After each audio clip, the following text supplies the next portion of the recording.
Hey guys, welcome back to another episode of The Resilient Show.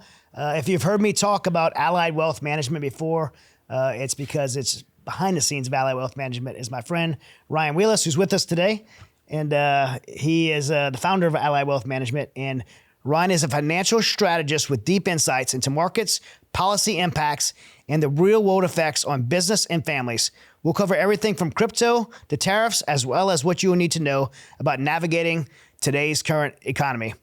Ryan holds designations such as CRPC, CCIM, and is a seasoned airline transportation pilot, along with a Series 65 securities license, ensuring expert guidance in investment strategy. As a mentor, he has educated over 1,000 financial advisors nationwide, emphasizing ethics, balanced planning, and long-term wealth preservation. Through Allied Wealth Consulting and hosting his show, On the Money, Ryan continues to provide innovative financial solutions and expert consulting, helping clients secure their financial future. Not only that, a partner in this show and my financial advisor and a longtime friend and supporter of Mighty Oaks also. So for a long time, bud. Yeah, for a long time. Man, that's 12 years, 13 years? At least 12, 13 years, yeah. It was when Sarah Palin came to speak at Woods Edge Church. Yeah, that's where you met, bud. That's right. Yeah, I remember after that event, you just walked up. So I never met you before. You walked up to me and told me, hey, you are speaking at my event on whatever the date. And I was like, oh, okay, I am. And you're like, and I'm going to pay you $10,000 to do it. And I was like, okay, I am. That's a fact. Yeah. That's a fact. Yeah, I remember that well, but that was, your message was one I needed to hear in that point in time, because we were doing a lot of stuff with some other organization with the support of the vets and fighting PTSD, and things weren't getting done at the capacity that they should have been getting done with the capital we were putting in. So I met you, and our friend Mel, is why I went there. Yeah. Right. And my Mel CPA, Clark. Your CPA, and a second mom to me for sure. She's awesome. Yeah, she is. But she told me, you want to buy these tables to go hear Sarah Palin speak at Woods Edge Church, and I'm like, sure. I'll bring some clients and we'll go do that. But she knew exactly what she was doing when she put us together, for sure. Oh, yeah. She was trying to get you to be a donor to Mighty Oaks. And you've donated a lot of money to Mighty Oaks since the years. Indeed.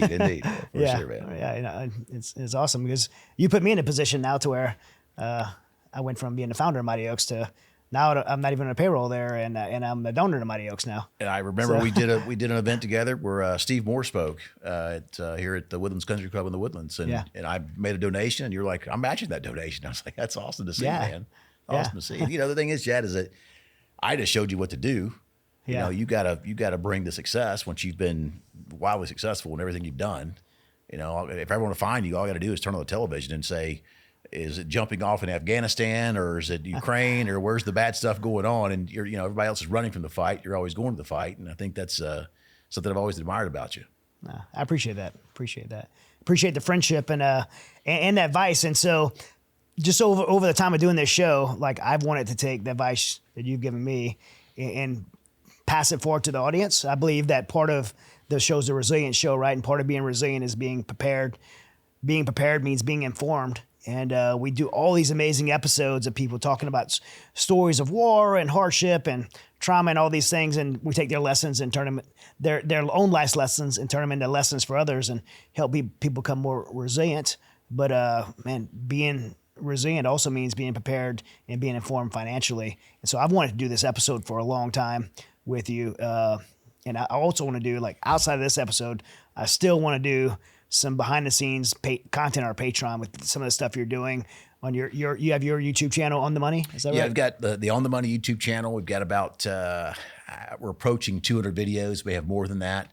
And that channel really is providing education. Yeah. And what's crazy about this stuff, Chad, is that, in a lot of circles you run in, it's taboo to talk about money. Right. And it's just, people think it's dirty, right? They do, or they don't want to talk about it. And some people, maybe they feel underprepared. Some people feel over-prepared. They don't want to make people who are underprepared feel bad, or if you go talk to family, right? And it's taboo to talk about money a lot of times with family. Why do people have a bad, like, everyone wants to be wealthy, but why do people have a bad outlook on wealth? Like, they think, you know what I'm saying? I don't even know how to put the words in it. People have like this. If it's biblical, that money is the root of all evil, but right. I don't agree with that. I mean, anybody who's got capital can do great things with it. You know, it's just, it doesn't have to be a bad thing. I think people twist the Bible for saying that, because God, a lot of people in the Bible that God used were wealthy people. For sure. So I mean, you know, wealth gives you the means to. I mean, the reason America is one of the most generous nations in the world, and helps the most philanthropic giving nation in the world to help with poverty and stuff like that, is because we're the richest nation in the world. That's right. And that works on a personal level too, right? That's right. So. And you know, to me, man, every time I give, like, here's a perfect example. If business is down, I'll go write Mighty Oaks a check. Yeah. And that's all that has to happen, right? Because it just comes tenfold. It comes back to you tenfold. And I think that you can have wealth, and you can be a miser, and you can be someone who, you know, looks down on people and, you know, doesn't do the right things with your wealth. And certainly those people exist, but there's also plenty of people out there that utilize their wealth to do good. And I run in a circle of people that do just that. And it's pretty cool. And it's the people that I run with have taught me great principles on what to do with my wealth. And you know, man, it's like at Allied Wealth, I don't work for money anymore. I don't. And don't get me wrong. I mean, I need money to live, and, you know, I'm not so wealthy that I can just stop working today and, you know, go live on a yacht somewhere in the middle of the Indian Ocean. I'm not there yet, but I've done well. But the thing is, man, is that when I stopped focusing on making money for me, and I started focusing on making the people around me achieve great things in their life. And so at Allied Wealth, we have a saying. It's PPF. It's professional, personal, and financial growth. And if you're on the Allied Wealth team and you're not growing in a professional manner, in a personal manner, and a financial manner, we've probably reached the end of the road, right? Because you need to be growing in those capacities at all times. And it's amazing what happens when you shift the focus of trying to go out and make money for yourself to focusing on making other people around you better and achieving the success you have. Dude, the things that happen are just incredible. We at the show, if you look behind us, every guest, and I say this often, every guest gets their own custom screen. I got Ben Franklin. You get Ben Franklin. You get the money screen because you're the money man, right? But we were talking earlier, and you're talking about this money and what it represents. And to me, I look at that money right now, and a lot of my questions I put and prepare for this interview probably allude to this. Doesn't really mean anything to me because it's fiat currency. But well, I think you have why does that money have any value? Yeah, exactly. So can you speak into that a little bit? Yeah, I mean it's a fiat currency. It's printed, and that money has intrinsic value because the government says it's valuable. Is any tangible value? I mean, yeah, it's tangible. I mean, it's tangible in the sense that I can take one of those Ben Franklins and run down the street and stop into the grocery store and buy groceries for my family and put food on the table. The things that it can do that you can trade it for makes it tangible. It in itself is not tangible. It's just paper, right? And that's, a lot of the stuff we're about to get into, I'm sure here this is what's so crazy to me, is your wealth. If you have any wealth at all, if you have an IRA, a Roth IRA, a savings account at the bank CDs, I think I said 401k, a pension, your Social Security check, any wealth you have in this country outside of owning physical gold or real estate, and even those, the value of those is denominated in US dollars. So that's that currency right there. So, we've gone into a situation here where we went out of one administration who I believe neither you or I favored in any way, to an administration that's really shaking things up in a big way. Yeah. And people were in an uproar about it. And I just want people to understand that, like it or not, the things going on in the world with the U.S., national debt being $36 trillion, with the amount of advantage that the trade partners we have take advantage of us on an ongoing basis, the fact that we have sent so much money out of the country to help things that may matter to you, maybe they don't, right? But it's been at the cost of the long-term value of our currency. And if that currency were to fail, you're going to be broke. I don't care how rich you are, because your wealth is denominated in US dollars. Now, There's some smart people out there like Bill Ackman, who's probably got some crazy, Swedish gold vault or something like that. And there's plenty of people out there that do. Not plenty, but there's a few out there that do. But for the common American that we speak to on an ongoing basis, they don't have that. Right. And you should be absolutely furious with what's going on in the world. And like it or not, President Trump is fighting for that right there, for the value of that to remain what it is. Yeah. One of the things that I've heard a lot about, and we know we're going to get into Doge and Elon Musk, but the way the changes that President Trump has made and that affect our economy, the implementation of Doge and the audits and stuff like that, I can't understand how people are upset about this.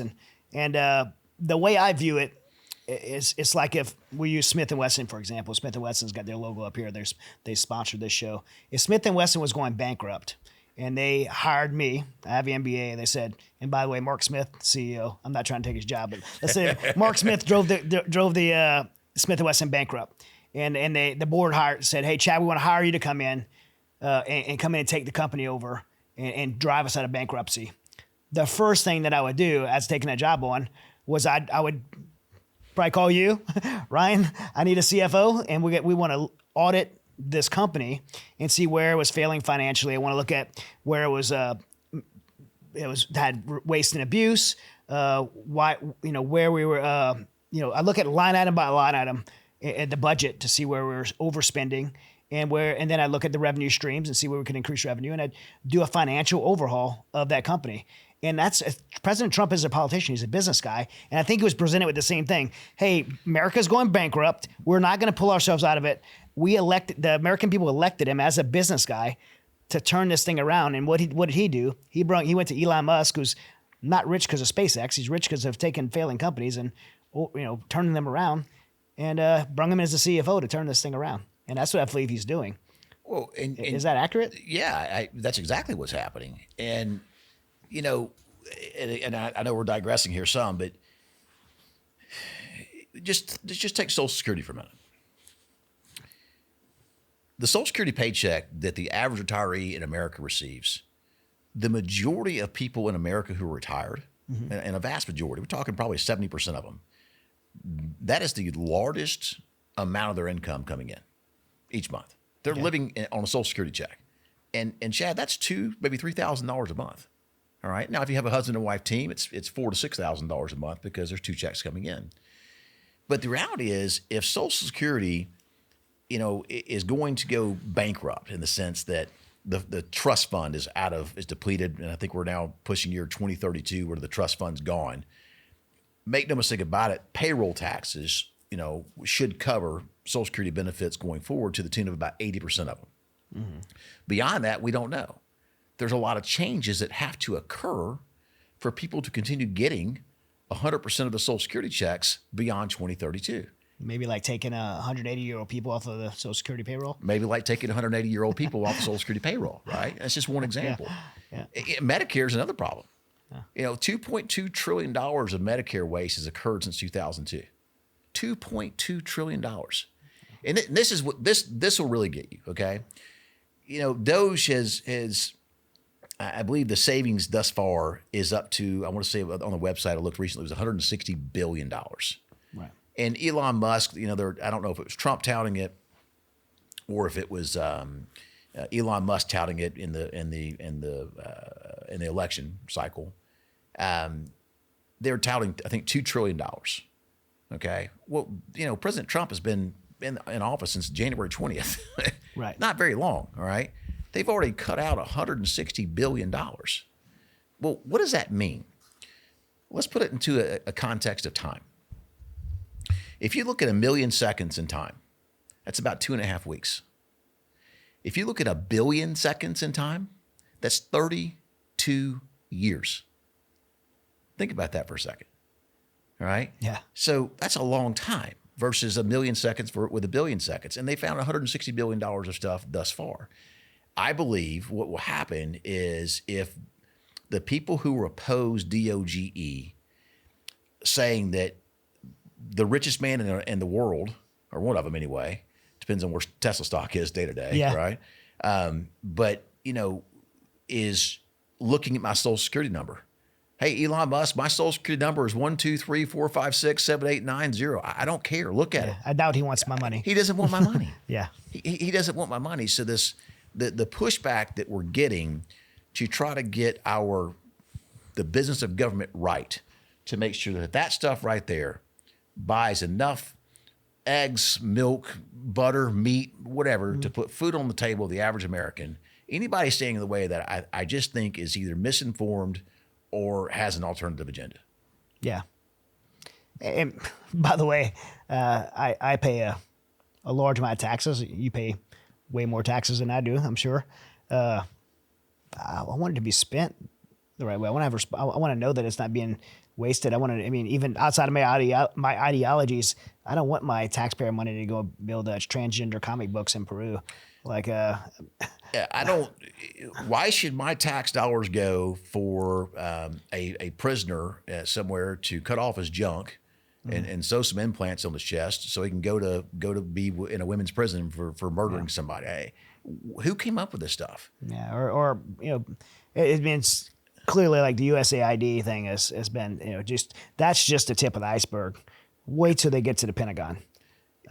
If they're allowed to. If they're allowed to. If they're allowed to. There's a lot of wall standing up in allowing them to do what's being done, and it should be allowed.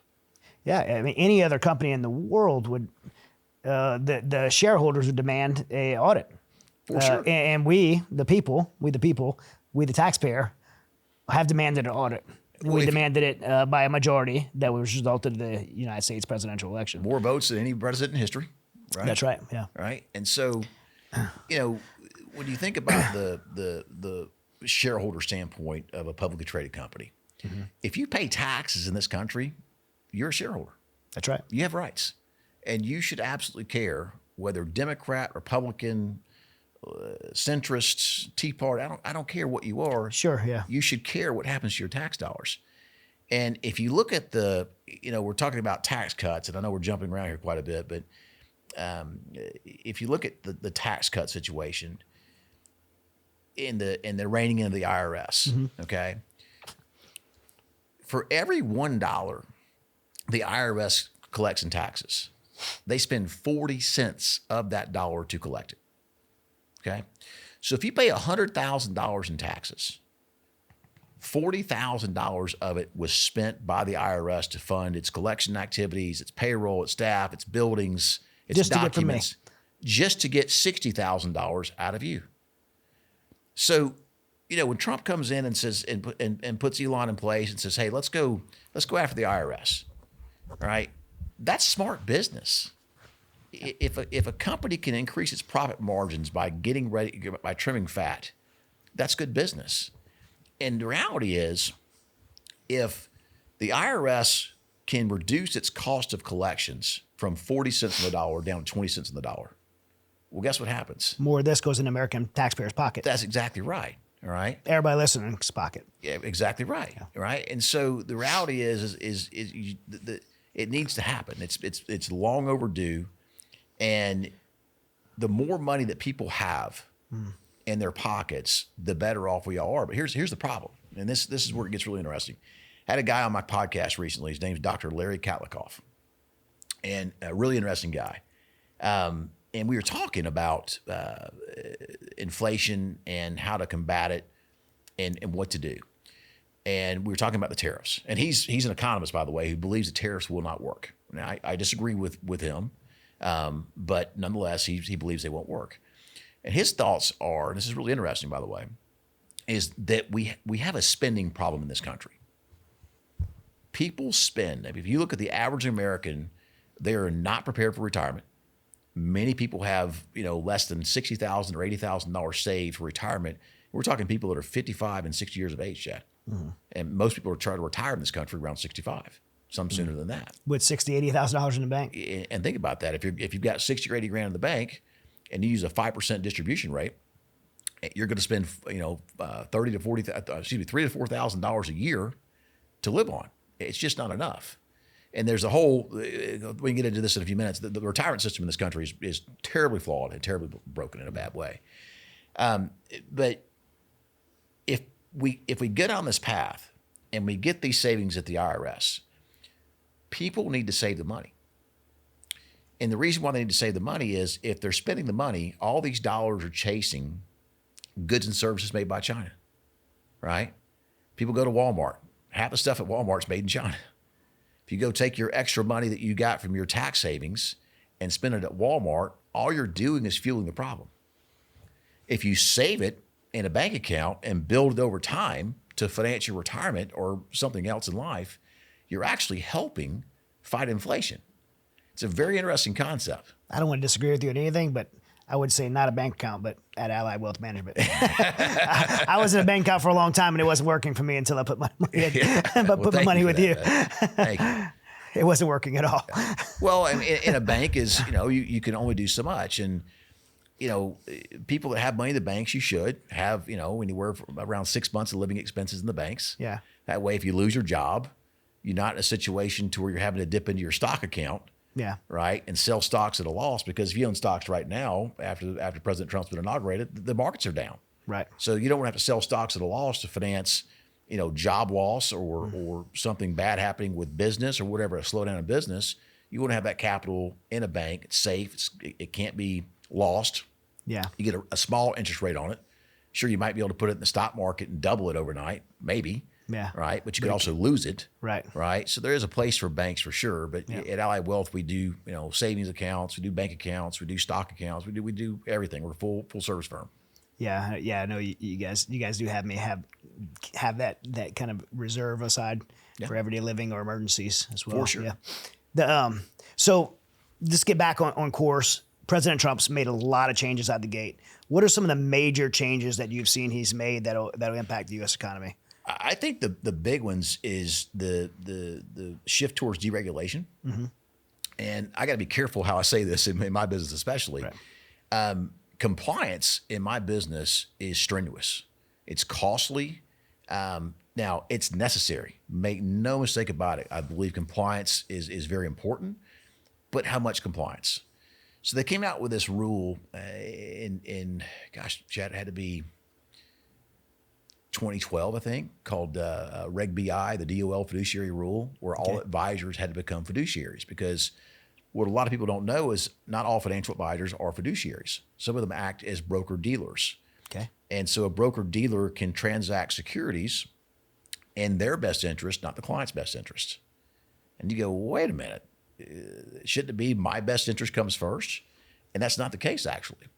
So they started making this major press, and Obama got the DOL involved, and they came out with this DOL fiduciary rule. And what begins to happen is you start in a situation to where the regulation is so rampant that I can't service people at certain account levels, because in order to help my existing client base, I've got to be in business. Anyone has to make a profit in a business to serve its client base. It's that simple. But this regulation made it so strenuous to where lower end of the market, who needs the most help, by the way, they weren't able to get help. And we're still fighting that to this day. If you get rid of that regulation, it opens up a lot more opportunity to help people. And I think President Trump's already going down that path. So deregulation is a very big thing. And that's also happening with, the drill baby drill concept in the oil space, oil and gas space. It's happening with coal mines. He's trying to bring coal back. And in fact, I think they've already created, I was looking at the statistics, around 50,000 jobs in the mining space from coal alone. And so, deregulation is a big one that'll impact all the industries. Obviously, aggressive trade negotiations. We had Libertarian Day. The markets have been wildly volatile because of these trade negotiations. And I don't think a lot of people understand that China has taken major advantage of the U.S. in a way to where if I make a widget here in the U.S., it's so much cheaper for me to make it in China than it is the U.S. Yeah. Right. And so if I'm selling a widget, okay, and you want to buy a widget, well, which widget are you going to buy? You're going to buy the cheaper one, especially if both of them do the exact same thing. Of course, yeah. Just everyone's looking for bargain, right? Sure, right. But what happens is when you send your plans on your widget to China, they don't protect your intellectual property. Yeah. They don't protect your patents, your copyrights. As an American company, you can't sue somebody for copying your stuff in China. And so they take that stuff, that widget that you've patented and made in the U.S., you send over to China to have made, and they copy it. And they start producing it cheaper than you can, and they subsidize their businesses to produce it cheaper than you can. And then they start shipping it around the world, and they devalue their currency to ensure that their widget is cheaper than yours. And, that's a big problem. And I think he's really been aggressive on trade. And I think it's been going on far too long. It's too early to see the full impact yet, Chad. It'll be a couple of years before we actually see what's going to happen. I hope it's before we start seeing the positive impacts before the midterm elections. Right. Because it would influence the midterm elections. For sure. But I believe that he has to have predicted that, right? I mean, the party, they have to predict that they have to turn it around before. And I think anybody that, and I say anybody that knows this world, and you're probably best to answer this question. I mean, they know that these changes are going to, like President Trump's not surprised right now that the market's down. No. He knew the changes he's going to make are going to disrupt the market, and the market's going to be down, but he knows he's going to have a turn. Yeah. And I was sure he would predict it would have a turn before the midterms. Yeah, I think that he knew, and you got to look at it from this standpoint. If you go drive home tonight, drive home from the studio here, we're going to drive across some train tracks. I can just about promise you. Okay. Mm-hmm. You ever notice why they have those gates that come down, those flashing lights, that bing, bing, bing, bing, bing, bing, bing, and the train's beeping its horn, woo, right? Why is that? Because it's hard to stop a train. Yeah. Right? It's also hard to speed a train up. And you have to look at the U.S. economy just like a freight train. All right? And so the world economy is even in a longer freight train, if you will. Right. It's difficult to speed the economy up and it happen overnight. It's also very difficult to slow the economy down and it happen overnight. And I do believe they've anticipated those things. And I think that, even crazier, Chad, is like even preparing for this show. I mean, you sent me some great questions that I even had to do some research on.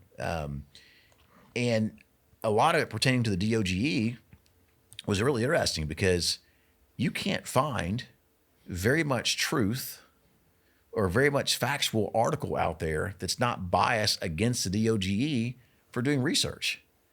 So, I think that what's happening with these tariffs is that it will work out.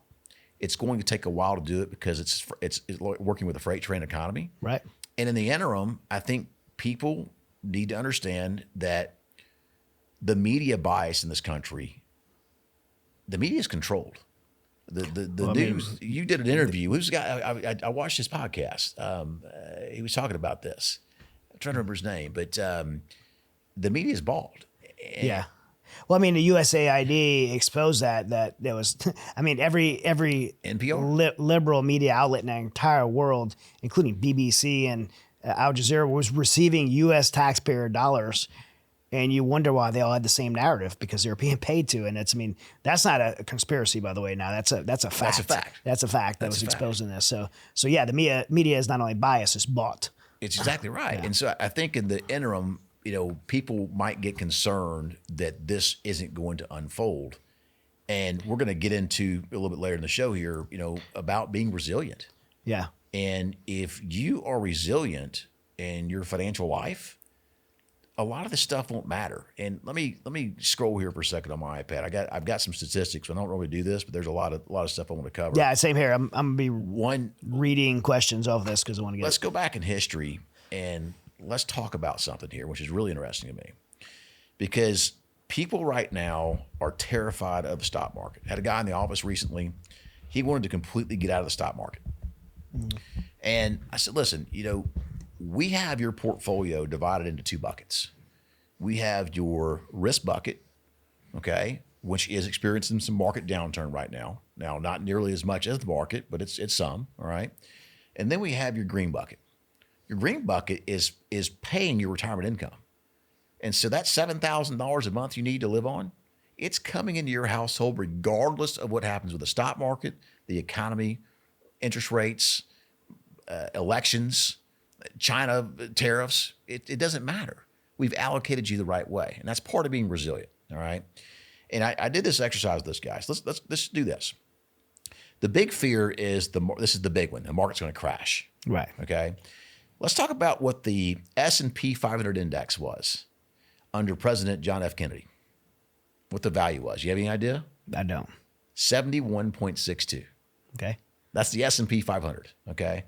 Let's go to President Ford. We'll go Nixon. Everybody knows Nixon, right? Under Nixon, it was 81.57.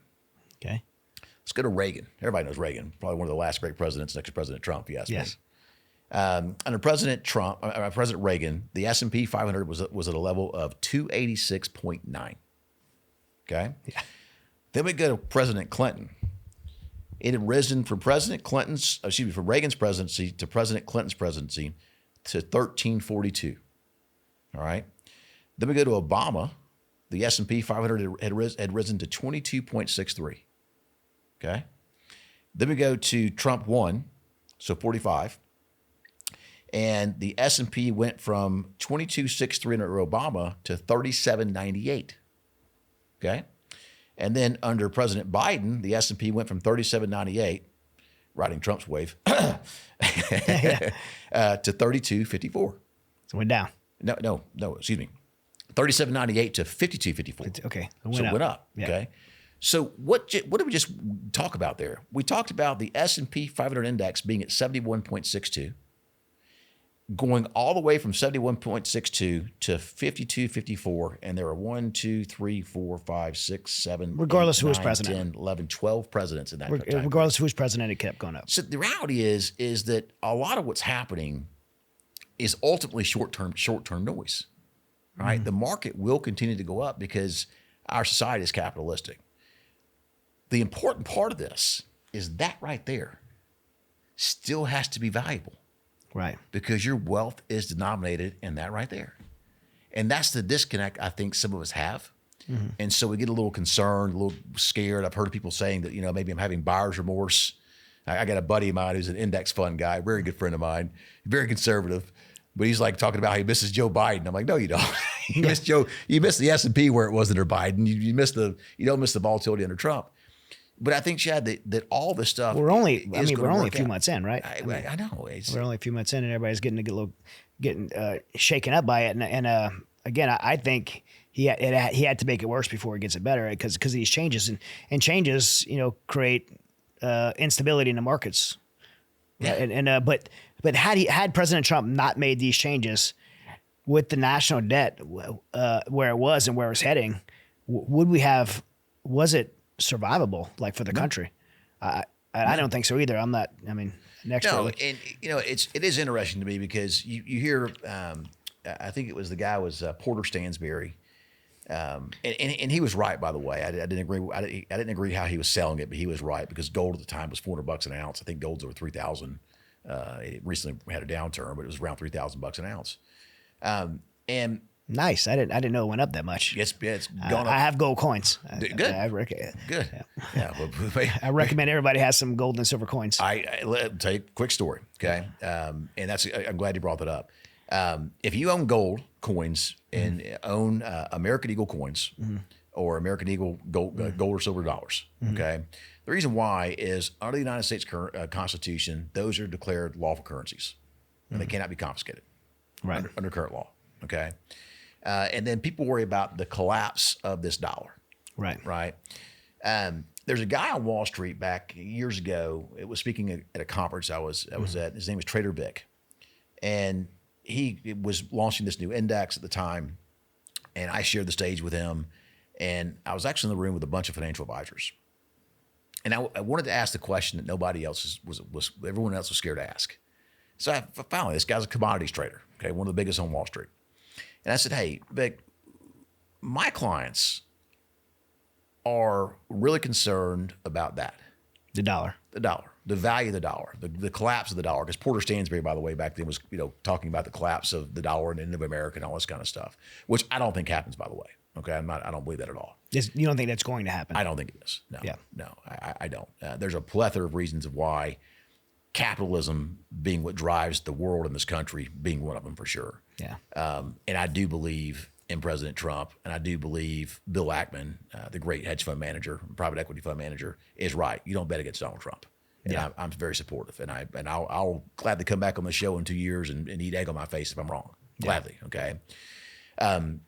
But this was interesting. So I asked him this question. He said, "Well, Ryan, look, we've gone back historically and looked, and in every single scenario that we can find, if you have 10% of your liquid net worth outside of your residence, okay, of your liquid net worth allocated to physical gold and silver, if the dollar were to collapse, that 10% allocation of your net worth would rise and equal the value of your liquid net worth before the collapse occurred. You recoup your cost. You recoup your loss. You've hedged. Yeah. So if you have 10% of your assets allocated to physical gold and silver, then you're in a situation where if the dollar were to collapse, you would have the same amount of purchasing power after the collapse as you did before the collapse.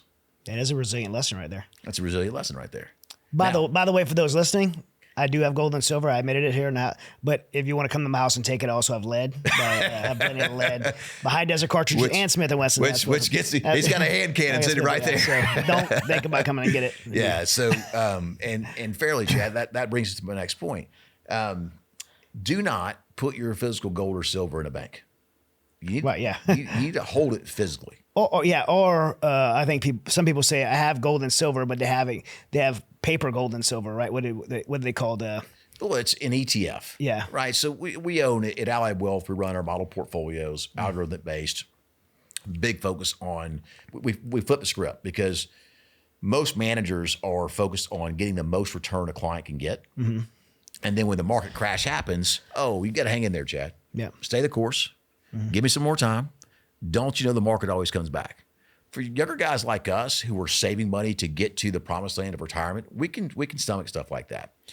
But when you move into a situation to where you retire, last time I checked, if you retire, that company you retired from does not send you a paycheck any longer. Right? So you have to use your life savings to finance your retirement. All right? And so that's really important because you're now taking money out of your accounts each month, okay? And I'm getting long-winded here, I apologize, but in our portfolios at Allied Wealth, we focus on mitigating the risk to the downside first and then maximizing return second. Where most managers out there are focused on getting the most return they can first and don't worry about the losses because you got to hang in there. Give me more time. Stay the course. Don't you know the market always comes back, all right? So in our tactical models, we use gold ETFs, and that's paper gold. Mm-hmm. You can't go take the share of that ETF and go exchange it for physical gold. You can't do that. Now, it doesn't mean you shouldn't own those because in a tactical model, there's times that we're hedging downside risk in the markets by being in another asset class, and that's gold. So that's a little example of paper gold. But that's not that 10% you're talking about. The 10% you're talking about should be it should be physical. Physical coins. If you're a believer that the collapse of this could happen, then you should. You absolutely should. Now, I personally don't see it happening. Mm-hmm. And there's a lot of reasons why that is, Chad. People think the U.S. has the only printing press. Now, you've been in far more countries than me, but I bet you've seen the currency of every country you've been in. Yeah. How did it get there? If the U.S. is the only one with a printing press, how did it get there? Yeah. They print a lot more of it because usually it's like a, like some places like $1's like 70,000. Right. Like so a lot more bills. Well, if you go to Zimbabwe, they've got $1 million bill there. Yeah. It's not worth anything, right? Yeah. But the point is they have printing presses too. And so all of these countries are in some type of financial trouble, some type of fiscal trouble. And if the U.S. was the only country in the world in fiscal trouble, it would be a lot worse, but they're all having problems. They all have balance sheets that are out of whack. So the way I look at it is, it's the U.S. is the cleanest shirt at the dirty shirt table. Yeah. as far as the U.S. like functioning as a business, U.S. government functioning as a business, I know you talked about America having a spending problem, but our government has a spending problem. What are some things that you could see President Trump doing right now to control the government's spending problem? So by a mile, I think he's done more in the first 100 days, approaching 100 days. Has it been 100 days? Yeah, almost. Yeah. It's getting. I think it's getting close. Getting close. Maybe it's past it. I don't know. Yeah, approaching 100 days, around 100 days of office. Yeah. I think he's done more than potentially any president in history in this short period of time. What are some examples? I mean, the tariffs, in a big way, is really trying to get trade in practice. But the second one would be the DOGE.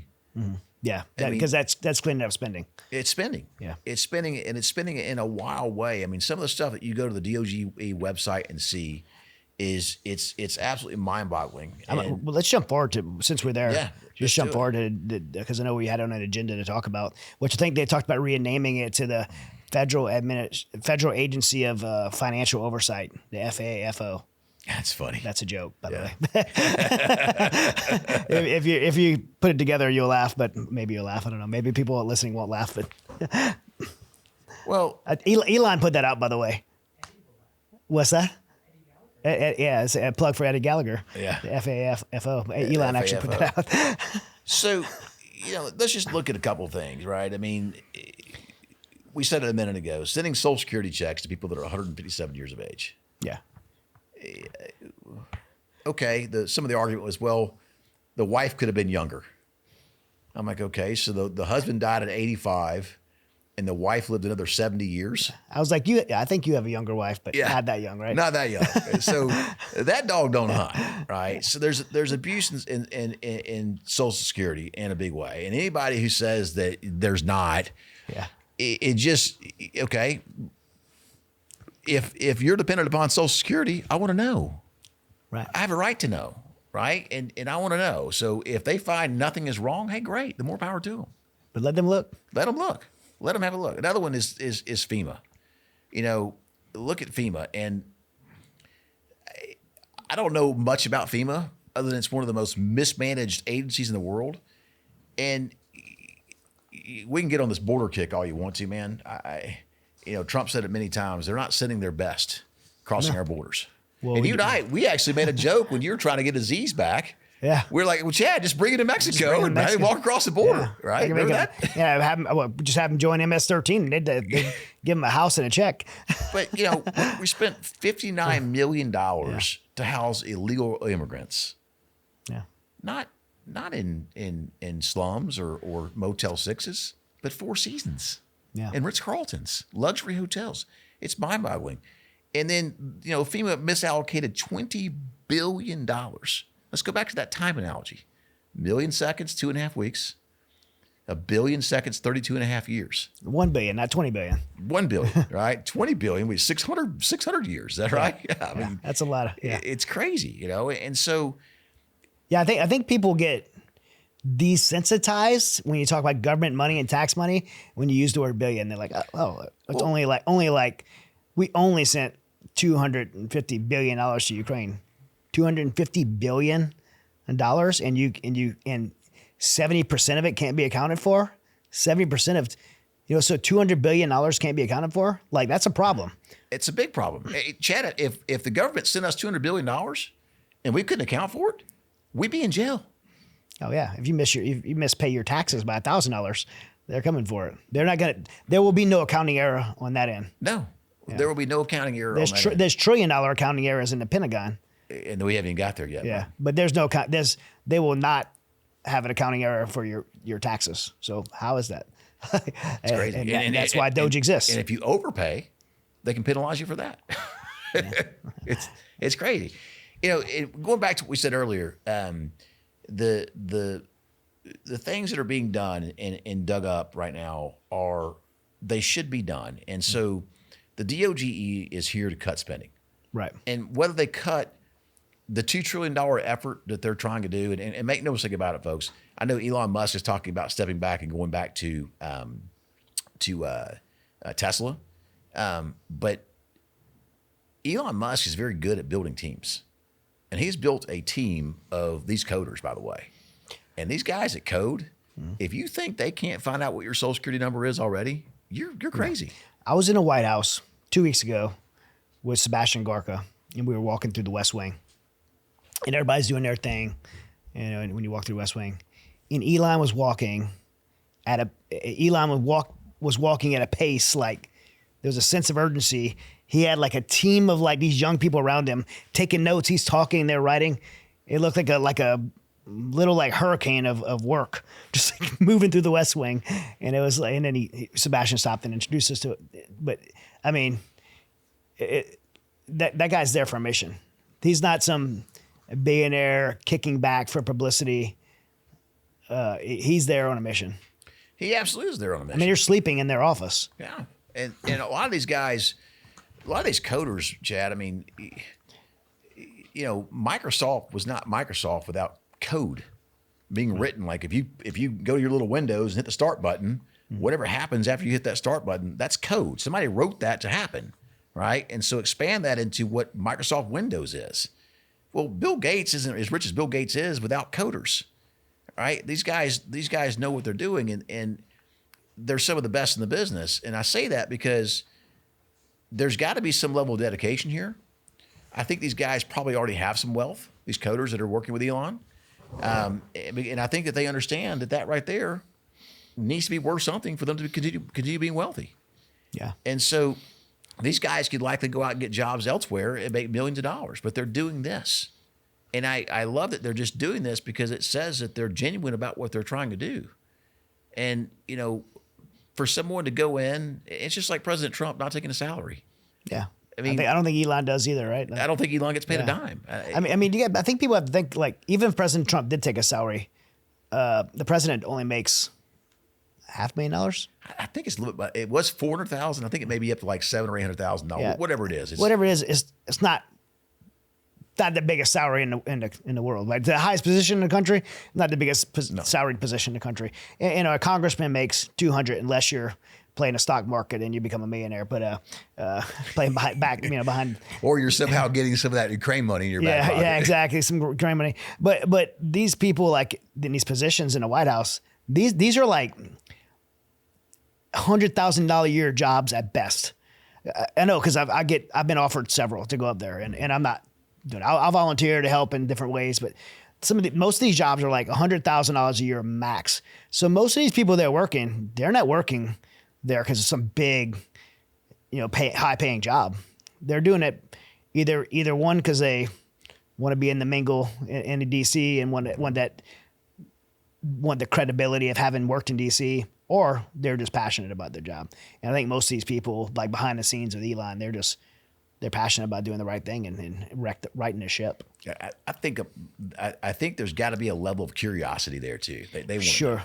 They're getting a peek behind the curtain. They want to know. Yeah. You know, I mean, everybody wants to know. I want to know. I want to know. I want to know where this Ukraine money went. I went to Ukraine 10 times to help the people there. Not Zelensky, by the way, not Joe Biden for sure. But I went to help the people there, and all this money was being taken from the U.S. taxpayers' dollars, and it wasn't going there. I want to know where it went.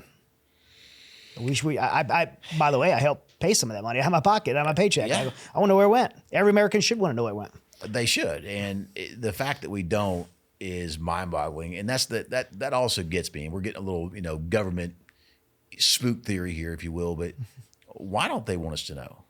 Why are you standing in the way of transparency? Yeah. Are you hiding something? Yeah. Why are you keying Teslas? Yeah, I mean, and then the other thing is, you know, we talk about findings of the DOGE. You know, Musk said he found these 14 machines. I think the number was 14 in the Treasury that could just send money. Yeah. With no oversight whatsoever, just send money. I mean, and then half the money that was sent, there's no coding to where it was. So at Allied Wealth, if we do a seminar, it's all the expense of that seminar is all coded. We did a seminar this date, this time at this library to teach people about retirement planning, and any expense is coded to 1, 2, 3, 4, 5, 6 is that code, and it all goes to that.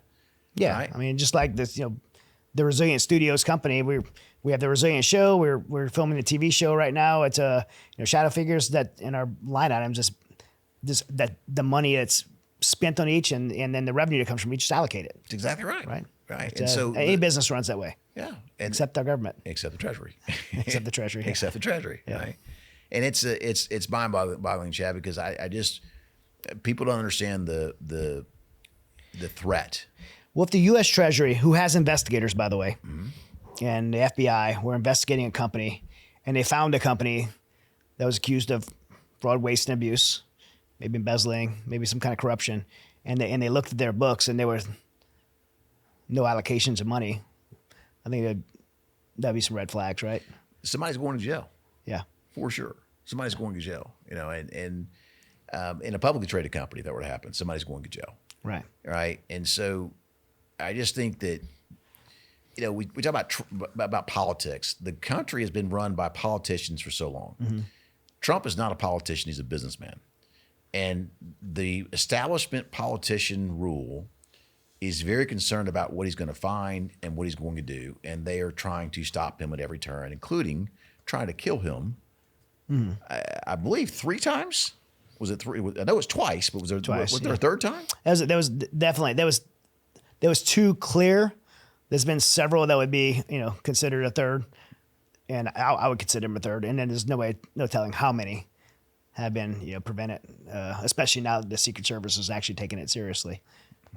No hit to the Secret Service, but the people who are controlling the Secret Service, previous to his administration, were definitely.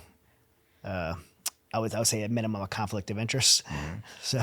So without getting carried away with my opinion there. So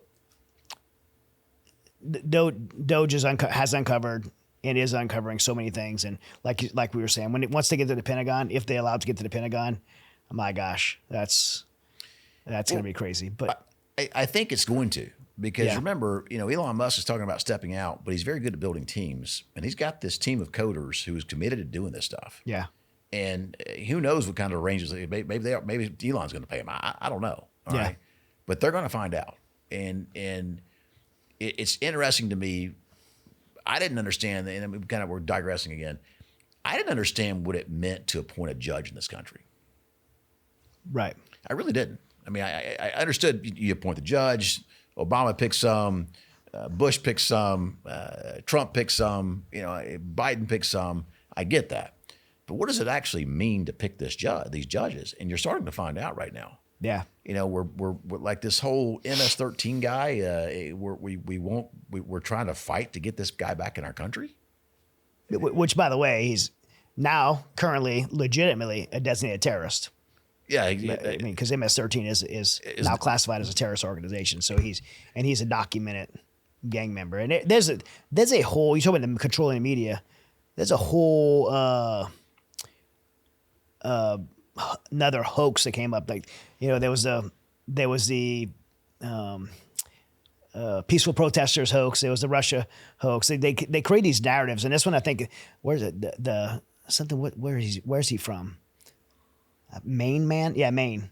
Yeah, he's from Maine. The Maine man. So he's some man from Maine. He just the narrative that the media is saying. He's just some man from Maine. No, he's a MS-13 gang member. He's a convicted criminal, and he's a designated terrorist, and it's against the law for him to be in this country. And by the way, he illegally entered this country. And his wife or girlfriend or whoever it was won't speak against him now. Yeah, I wonder why that is. Well, and the president of El Salvador said, "We can't send him back. It's illegal for us to send him back. Why would you ask us to send him back? It's insane." But why are these judges stopping the auditing of the Pentagon, auditing of the IRS, auditing of whatever this DOG is trying to do? Why are people trying to stop it? Yeah. They have money too. Their money is that. Yeah.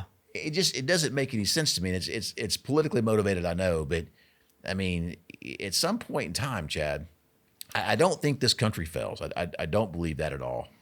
But at some point in time, people are going to have to wake up and remember that right there is extremely important. Remind me and the listeners why we're off on a tangent talking about what may sound like politics. when we're talking about money.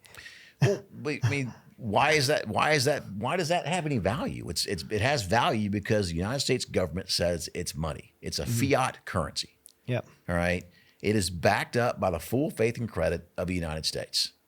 It's that simple. And if the full faith and credit of the United States is in jeopardy, is in $36 trillion in debt that we actually know about, is adding $1 trillion in debt, I believe, every 120 days now, there's a big threat to that stuff. Right. And you go to the store right now, go to, we live in Texas, so go to HEB, take one of your gold coins from your house. Go try to buy bread and eggs and milk with a gold coin at HEB. Give it a shot. You need that. You need that. All right. And so we have to protect that. And all this political rigmarole is a threat to it. And I think that's why, we're off on this. I mean, because ultimately I can sit there and talk about, fund your 401k, fund your Roth IRA, don't be too tax lopsided with the structure of your accounts when you retire, maximize your Social Security, figure out your pension situation, cash flow rates, how do we allocate your capital in a way that you have guaranteed income for life? So if the stock market crashes, you still have a retirement paycheck. I can talk about all that stuff. Right. Right. But ultimately, the most important stuff to talk about is how do we protect the value of that? Yeah. And we just did a big step in November. In January we've seen, an opportunity to change it. It doesn't mean it's changed. It's an opportunity. It's an opportunity. Yeah, and it's an opportunity to change it. I hope 4 years is enough. I really do. I do think on the other side of this, a lot of good can come out of it. But again, Chad, it's going to be a situation to where you're working with a moving freight train. Yep. And it's hard to stop. It's also hard to speed up. Yeah. Let's talk about the IRS. Oh gosh. IRS reforms, tax policy. It's going to go.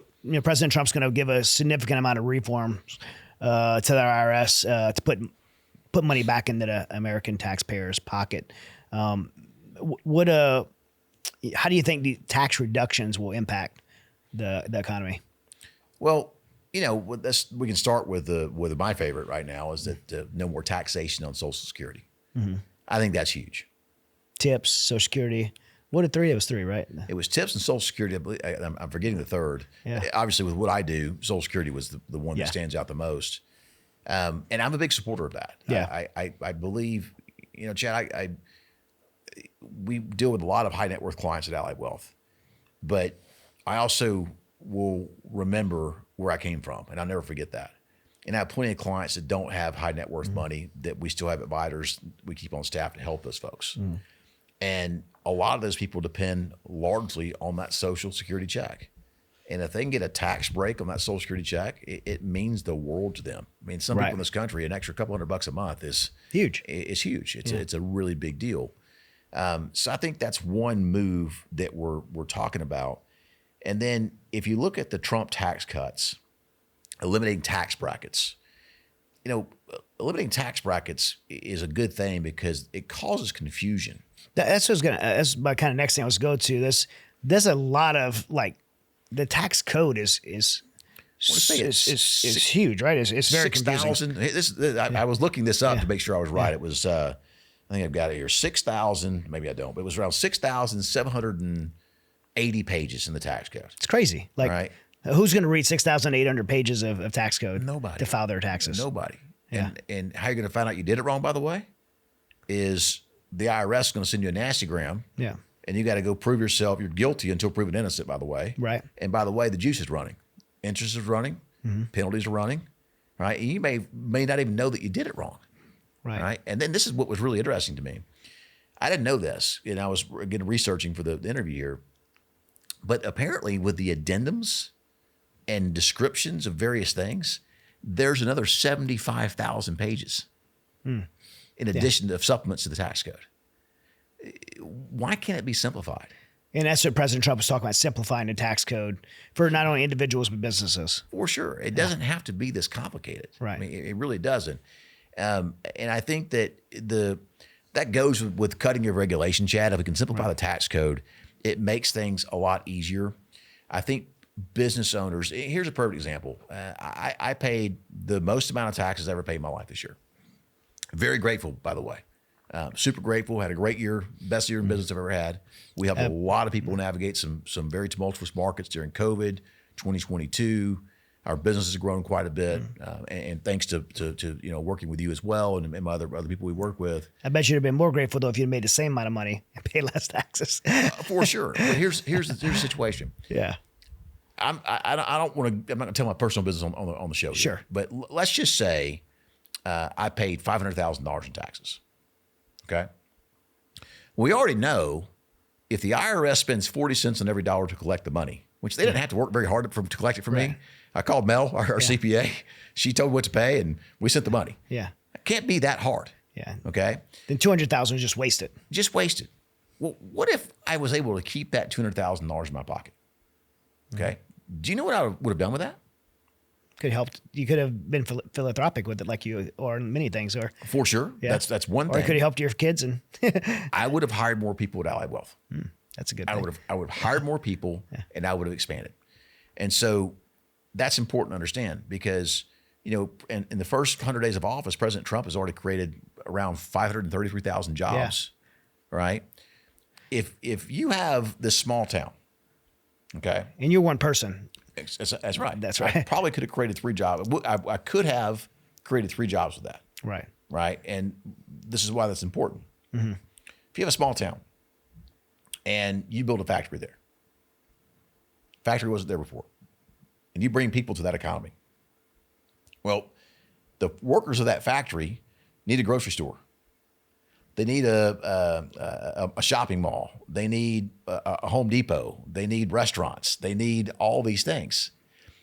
And at that Home Depot, those restaurants, that shopping mall, the grocery store, that in order for those to run, they have to have what? People. So those jobs create jobs. This is called an economy, by the way, people. So that's right. I'm learning here. It's a ripple effect. Yeah. If you drop a massive rock into a still pond, the big splash comes, right? But then what are there? There's ripples that go after. Yeah. Dropping jobs into an economy is the exact same way. Yeah. So there's no better way to stimulate an economy than give some more creating jobs. Right. And then, marketing, right? We would have spent more money on marketing because the more we market, the more people know about us. The more people we know about us, the more people we have the opportunity to help. The more people we help, the more revenue we have coming into the firm to do the things that we do to help people and grow the business. There's more spending. Exactly goods and services. That's exactly which if you're taxing goods and services, and people have more disposable income, more spendable income. But here's what happens: by creating those jobs, Chad, the government has more tax base. Exactly. Right, and so it's just especially if they're taxing, because we're always going to tax goods and services. But the question has come. And it's been around for a long time. I followed this for a long time, all the way back to Jesse Ventura when people were saying he was a crazy person for saying a flat tax rate, no federal income tax, and I've always been like, that makes sense, like because when you have a federal income tax, you're taxing all the open income, but you're not taxing lots of money that's illegally, like drugs and all kind of, it's all kind of bad stuff. You're not taxing that money, not taxing under the table money. But if you got rid of the federal income tax, you'd abolish IRS, you'd save that 40% expenditure that they have, and you shifted that to goods and services and at a flat consumer tax. Am I saying it right? Yeah, I mean, so let's look at it. Let's go deeper. Okay. I'm glad you brought this up because I was going to talk about this and I forgot about it. Let's go back to, and I'm not a fan, by the way. Of a consumer tax? No, a person, Mitt Romney. Okay. Mitt Romney ran a hedge fund. I forget the name of it, and they did really well. The name will come to me here in a minute. Mitt Romney sold his position in that hedge fund. Mm-hmm. Okay. When he sold that position, he didn't pay ordinary income taxes. So if you go work at a grocery store and you get paid a paycheck and you pay taxes, you're paying taxes on wages. Wage taxes are the highest taxes you're going to pay. Right. Okay. When Mitt Romney sold his business, he sold shares of his business. He held those shares for more than 1 year and a day. And because of the way the tax laws work, Mitt Romney actually only paid a 20% tax rate on potentially $1 billion. Okay? Yeah. Where someone who is a single filer in this country can make, I want to say it's around 60 grand and be in a 20% tax rate. So we go, well, wait a minute. Mitt Romney's not paying his fair share. Okay? Well, hang on a second. Then Mitt Romney takes that money. So he sold let's just make it easy. Let's say $1 million company. He paid 20% tax on it. So now he's got $800,000 left. The wage earner over here paid 20% tax on $60,000 and has, what do they have left, right? How's that fair? It's really not. It's not equitable. But the way Mitt Romney did it makes it equitable. Now, Mitt Romney takes that $800,000 and he goes and buys tax-free municipal bonds with it. And let's say that those bonds are paying 10% interest. Well, now he's getting $80,000 a year in interest and he's not paying any tax whatsoever. Right? 2.5 years. The guy over here earning wages, making $80,000, now probably in the 25% tax rate. And people will say that and go, well, Mitt Romney didn't pay his fair share. And no, whether he did or didn't, he followed the tax code. So I believe there's ways to make it more equitable with reforms to the tax code, but you really have to simplify things, right? And I don't see how to do it. There's so much to it. And let's go here, okay? Federal income tax revenue in 2023 was $2.2 trillion. And I know where you're going with this, all right? Abolish IRS as well. I know, right? So we abolish the IRS and we tariff the countries. We start imposing all these tariffs. You got 2 point whatever percent. 2 point, what'd you say, trillion? Yeah, 2.2 trillion. You got to make up that 2.2 trillion. That's exactly right. Okay. Yeah. So tariff revenue in 2023 was $80 billion. All right. Shortfall was $2.1 trillion. You got to make up $2.1 trillion. You got to make $2.1 trillion up. Now, here's what's interesting. If we look at the amount of imports in 2023, it was $3 trillion. So in order for that flat tariff to work, we've got to tax imports at 70%. Right? Because $3 trillion times 70% equals $2.1 trillion. The problem with that, Chad, is that's going to hit the lower middle class, the middle class, the working class. It's going to hit them the most. What about kind of left out one possible scenario? What about eliminating the federal income tax and adding a federal sales tax? So I think that that's an option, but who collects the money, right? Because you have an issue if you leave it to the stores to collect money. There's plenty of companies out there that don't pay payroll taxes. It's a big problem, by the way. So there's got to be a mechanism to collect it. Yeah. And I don't know what that mechanism is, but if there was a mechanism to collect it, I do believe that it would work. I do. And so what I think comes of this, I don't think abolishing the IRS is realistic as much as wishful thinking, right? Yeah, I mean, it would be great, right? Yeah, because then again, like you said, you got a $2.1 trillion deficit to figure out whether that's a federal sales tax or making it up in tariffs. And then not only that, I mean, the 16th Amendment authorizes the income tax, like it or not, and so it's a major constitutional change to get rid of that. And I think this is where Trump's going, by the way. I think that the goal here is to reduce waste and spending, cut budget deficits, get spending of the government in line. I think that's one thing. Because then it balances better, right? I think the second thing is potentially reducing income taxes so that there's more capital to spend and more tax base to tax on. I think some type of a consumption tax. I mean, you go to Europe, what do they have? The VAT tax. Sure. Right. I my wife buys a fancy purse in Europe and we go through the airport on the way home and we go get the tax back. Right. Put a VAT tax in place. That's possible. They do it in Europe. Okay. And then I think also using tariffs. I think all of those things in combination is ultimately where Trump is trying to get to. Yeah. And I don't think the ultimate abolishment of the IRS is going to happen. I do think the IRS could look uniquely different tomorrow than it does today. Well, in any business write-up or a home budget, if I spend less money, then I have to bring in less money, right? So if the government starts spending less money, then that creates a scenario where we're not so dependent on bringing in more money from the taxpayer. For sure. And if we all spend less money, the government doesn't need to tax as much, right?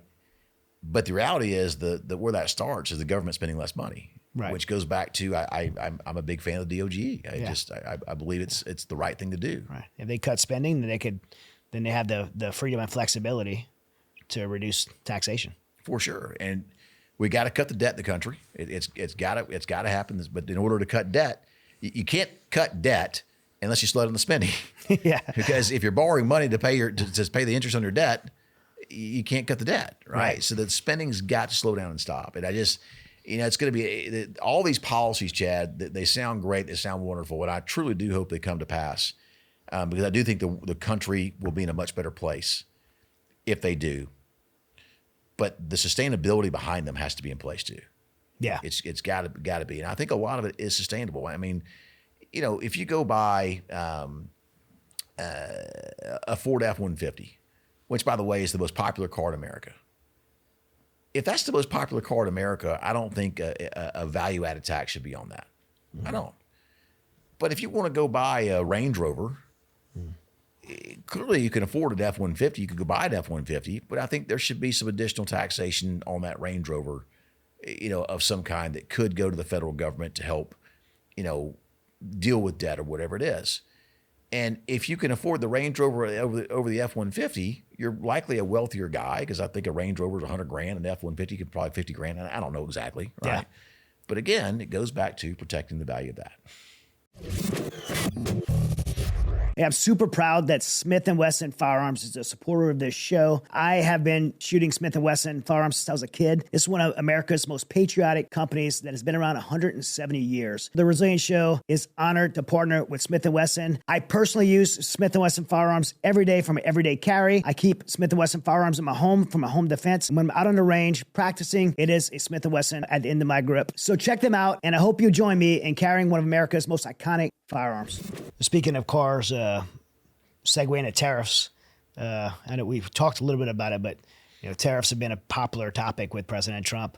I believe, and not only I believe, but almost every president that's campaigned for the last 20 years just has believed, and just no one's done anything about it. But America has gotten a raw deal on trades and tariffs. I mean, the numbers speak for it, right? We talk about cars. We charge Europe 2.5%. On European car imports, but they charge us 10%. And China hits us with 25 to 45% tariffs, while benefiting from, all the developing nations' status as part of the WTO.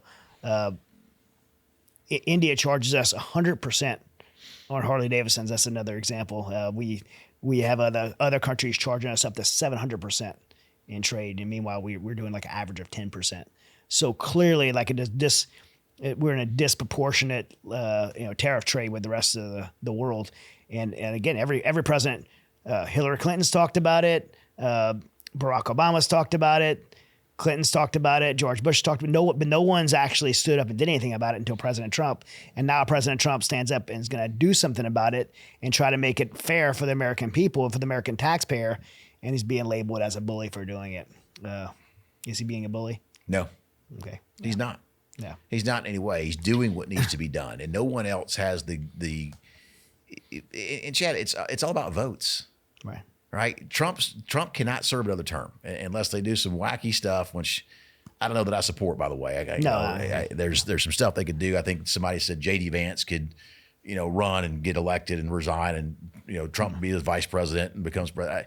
I'm not supportive of any of that. I don't want to. I don't want to change the rules or break the rules. Same here. I think he gets his 8 years like everyone else. Yeah, but I'm concerned that the time of it, right? And so, meaning that Trump doesn't care about votes anymore. Right. He's not going to serve a third term. He might not even want to. I think he just cares about doing his job. He cares about doing his job, and he's going to ruffle some feathers doing that. He's ruffled my feathers. I mean, my stock account this year is down pretty substantially.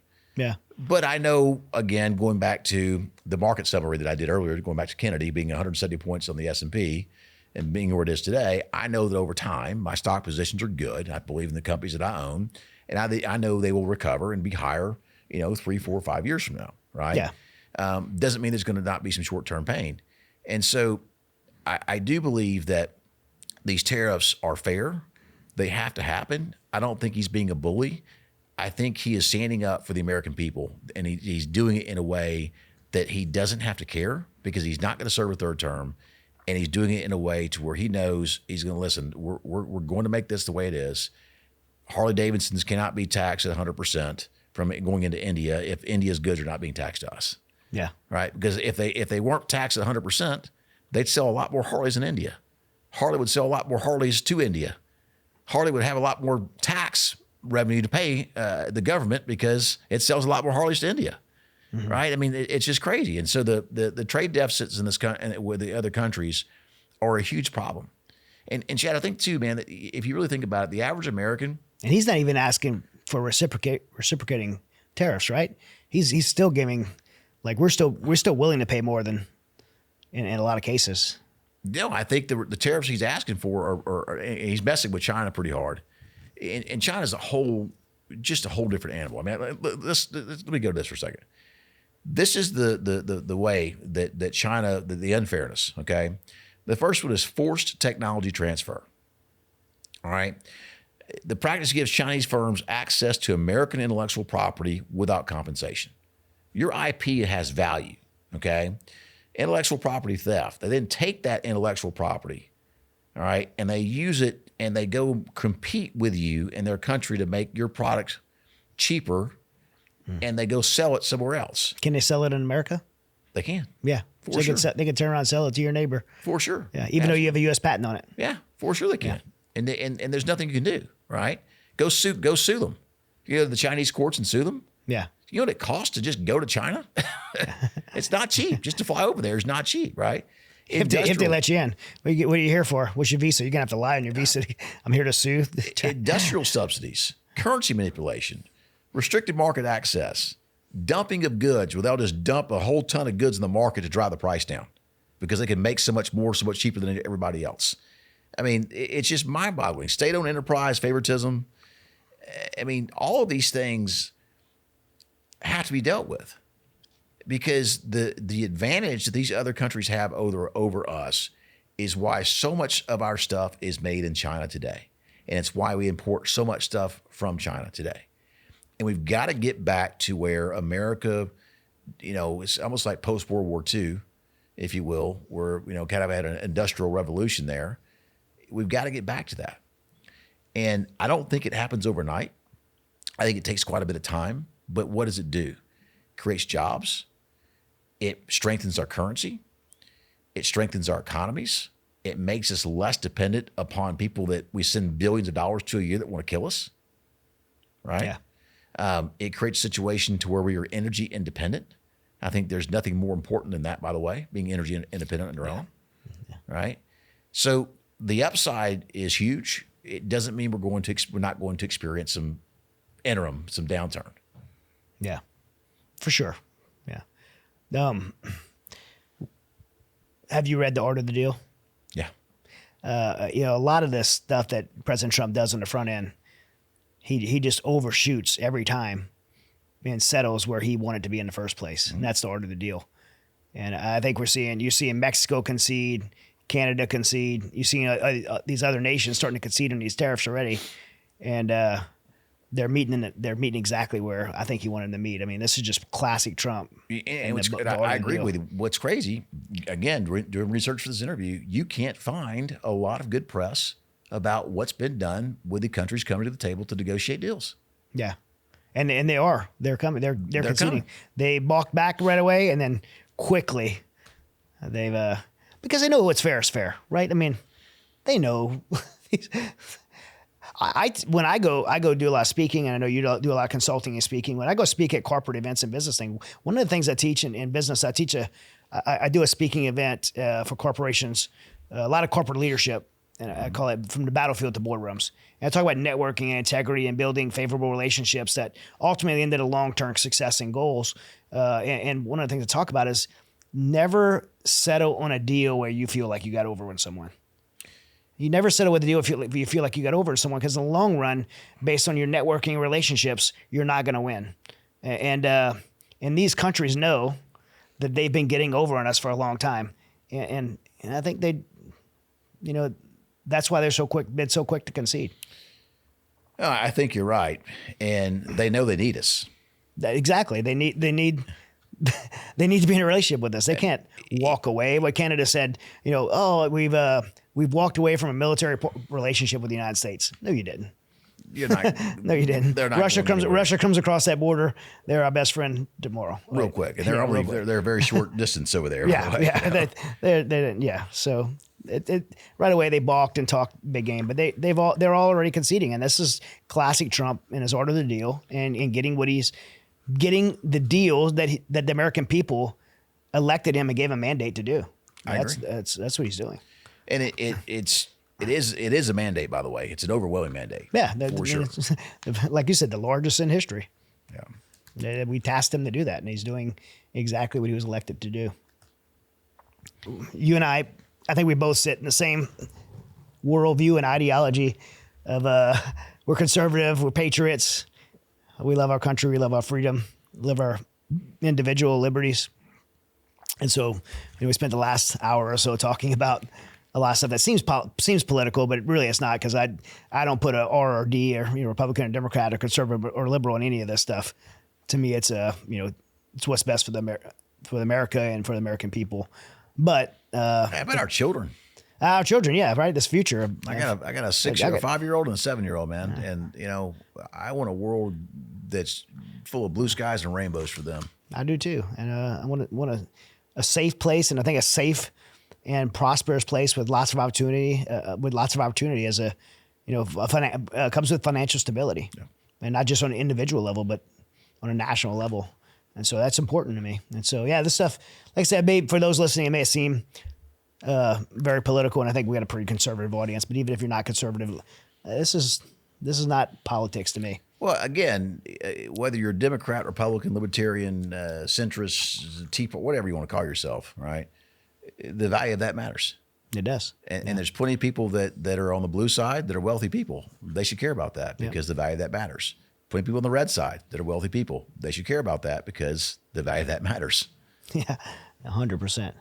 Well, with all that, let's shift from Washington, D.C., and the economy of our nation, and go to individuals, which is what you spend your life doing, is helping individuals protect their wealth and prosper at Ally Wealth Management. And so what could everyday Americans be doing right now in the state of this economy on a personal level to protect their wealth, be more resilient in their state of financial, and actually prosper in this economy? I think you've got to look at it from different ages, right? And, at Ally Wealth, we do a lot with retirement, but, it's the parable of the seed sower, right? I mean, I got to have clients in the future, because I don't build Ally Wealth to be gone in 10 years. I build it to be here for 150 years, right? So I got to make sure that the younger generation's hearing us too. And if that's you right now, I need you to understand this. You've got to pay yourself first. And people don't understand that concept. They don't know what that means. I was going to ask, what do you mean by that? Yeah, pay yourself first, right? So let's say that you've got $1,000 a month coming in the house. And after you go out to dinner, drive around town, put gas in the car, pay the cell phone bill, pay rent, do whatever you do, there's no money left. Well, your money's gone, right? So you spent all your money, you didn't pay yourself anything. So pay yourself first is a concept that says, look, I am going to set aside, using $1,000 as an example, $200 a month into my accounts. And I'm going to leave it there, and I'm not going to touch it. All right. And so then I'm going to make the remaining $800 I have left over out of my 1,000. I'm going to make that work. Whether I, cut the cell phone bill from X to Y, reduce the data plan, whatever it is. I go out to dinner less. I clip coupons. I make sure the AC is not running all night long. Whatever it is, I'm going to make sure that the first person I pay each month is that $200 to me. Whether that's a 401k contribution, an IRA contribution, a savings account contribution, whatever it is, pay yourself first. The next thing is build up a chest, if you will, of say 6 months of living expenses. It's not to be invested. It's not to buy crypto with. It's not to do anything with. It's just there that in the event that you lose your job, you can breathe. You don't have to worry about, how rent's going to get paid next month or how you're going to buy groceries because you've got 6 months of living expenses. Beyond that, I need you to understand a concept here. And I'm going to pull up my calculator here and be dorky for a second. Remember when you're my age, right? Yeah. I'm 49. How old are you? 48. 48. We're the same age. Remember when a teacher told us you can't use a calculator because we're never going to have one around with you? You're not always going to have one Isn't that around. Crazy. Yeah. Now we have one on our phones everywhere we go.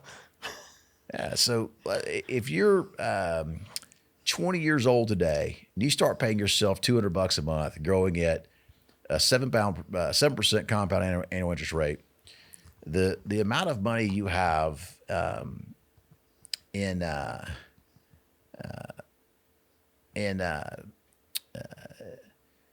30 years is like $2.44 million. Say that one more time. Yeah, it's $200 a month, growing at 7% a year for 30 years is around $2.44 million. So a 20-year-old could put $200 away a month, and at 50 years old, they're gonna have $2.5 million. It's 60. Excuse me. It's 30 years. So at age 50 years of age. 50 years of age. Yeah, 50. Yeah. They're gonna have $2.5 million. So hey, you hear that back there, guys? and then if you guys got that? If you wait, there's some 20 something year olds back here. The longer you wait, the more you have to save each month. Right? The bigger the nut that you have to put away gets. Yeah. So understand there's a concept called the time value of money.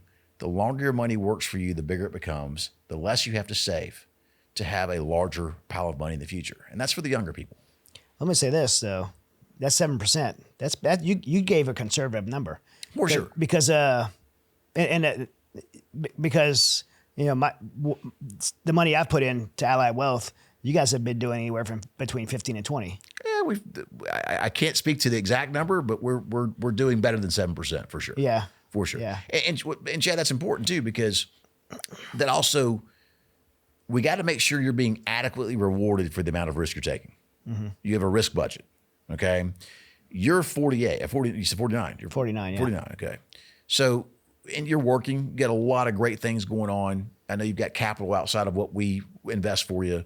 And so if you had, if your investment account took a hit because the risk we're taking, you're in a situation to where you don't need that capital right now. It's for longer term investment purposes, longer time horizon, right? I think you just told me I'm not old, and that makes me feel good. I was thinking you were going a different direction. I was thinking you were going a different direction. I was thinking you were saying that I have a little bit of time. If you think 49 is old, we're in trouble. I don't feel old in the jiu-jitsu mats, but in the perspective of saving money. Oh, I started late on investing. Yeah, I tried the 2-hour golf lesson I had before I came here, so I'm with you, bud. But so the bottom line is moving into, let's move into like 30s. The 30s, I had the same thing for you. But in the 30s, you should really focus on adding money to a 401k. Anybody who has a 401k, who has a match, put the darn money in the 401k. And here's why. Max to match, right? At least. Yes, because if you put $500 into the 401k and your company matches you $500, that's 100% return on your money. Yeah. Okay, so check this out. You're giving money away if you don't. Put $1,000. You put $500 in. The company puts $500 in. All right, so you've got $1,000, and let's just say you're in an index fund, S&P 500 index fund, and the market crashes on you 50%. You still have what? 1,000 minus 50% is $500. Still have everything you put in. You still have everything you put in. You have market protection. Like, what are we doing? So put the money in the 401k. All right. So at 30. You've got your 6 month living expenses. You're socking your money away in the 401k. Max to take advantage of the match and start saving money outside of that. At 30, you're starting to think about, maybe 25, 30, you want to buy a house. Okay. Understand this. Your home is not an investment. Your home is not an investment. It's not. Can you buy a home and potentially sell it for more than you bought it for? Sure. But you paid property tax, probably a mortgage. You paid interest on that mortgage. You paid insurance. You paid the gas bill, light bill, power bill, utility bill. You paid the maintenance. all that stuff adds up against any profit that you make. All right. So be careful with that. Yeah. But buy a home. Don't buy a crazy home. I always say this, buy your second home first, not your first home. Okay. And then, you know, what's that mean by your second home first? If you go buy the starter home, it's going to be 2 years before you want the next home.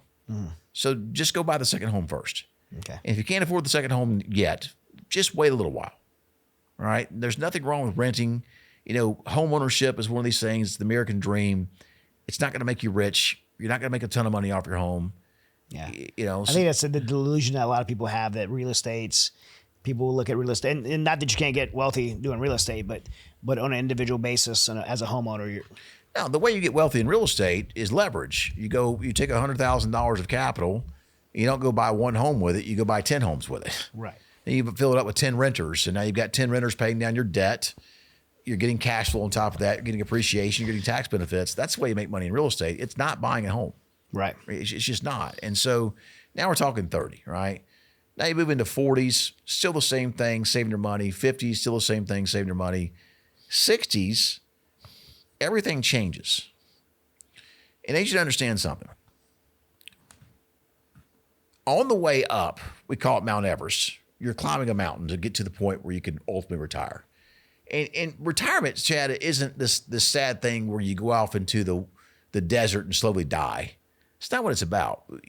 I think the word retirement should actually be replaced with a moment in time of your life where you've reached financial independence, to where you no longer need a paycheck coming into the household anymore because you have saved enough money or have enough income sources to where you don't need it anymore and you can just live the life and do what you want to do. I really do think retirement should be, we shouldn't talk about retirement. To be your financial independence birthday. Yeah. Is what it should be called, right? So FIB, I trademarked that, by the way. I'm kidding. Doesn't matter. China will make China. Yeah, for sure. And so, you know, you get to that point and everything changes. And what I mean by that is, to become financially independent, that's your responsibility, right? And no one's going to do it for you. You can't depend upon the government for it. They're not going to take care of you, right? If they do, you're not going to like the lifestyle you live. So what has to happen is this mindset shift to where you went from a growth and accumulation mode of investing, and you stopped investing, you stopped working, and now you need your asset base to fund your lifestyle in retirement. The trick to that is understand that all of your money should not be invested the same way. You should have a green bucket of money. That green bucket of money can be a lot of different things. It could be your pension. It could be considered Social Security benefits. Factor in 80% of those in case there's a cut to Social Security benefits, because it's a possibility. Okay. Mm-hmm. If you don't have a pension, you could buy an income annuity that you basically set up your own pension for yourself. Mm-hmm. Right. The biggest complaint I have about clients who get pension checks from clients who get pension checks, by the way, is they're not bigger. Yeah. Right.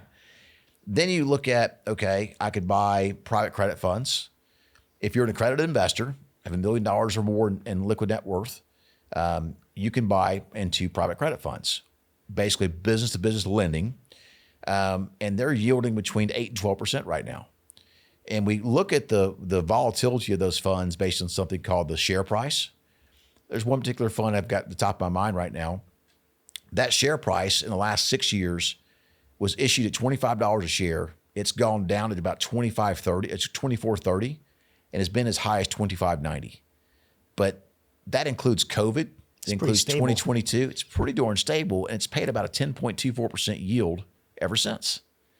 You can look at things called structured notes that pay a pretty steady yield, 8-10%, and have downside protection. You might have real estate. You might have rental properties. The rental income is not going to go down if the market crashes. You may have to find a new tenant, but the rental income shouldn't go down, right? So you build a green bucket of funds, and that green bucket puts enough money in your checking account each month to finance your lifestyle. Then you go over here to the red bucket, which is where you largely are right now, is red bucket, because you're still in growth mode. Nothing wrong with that, okay? Yeah. The red bucket is things like our aggressive stock portfolio, which I believe you got some money in.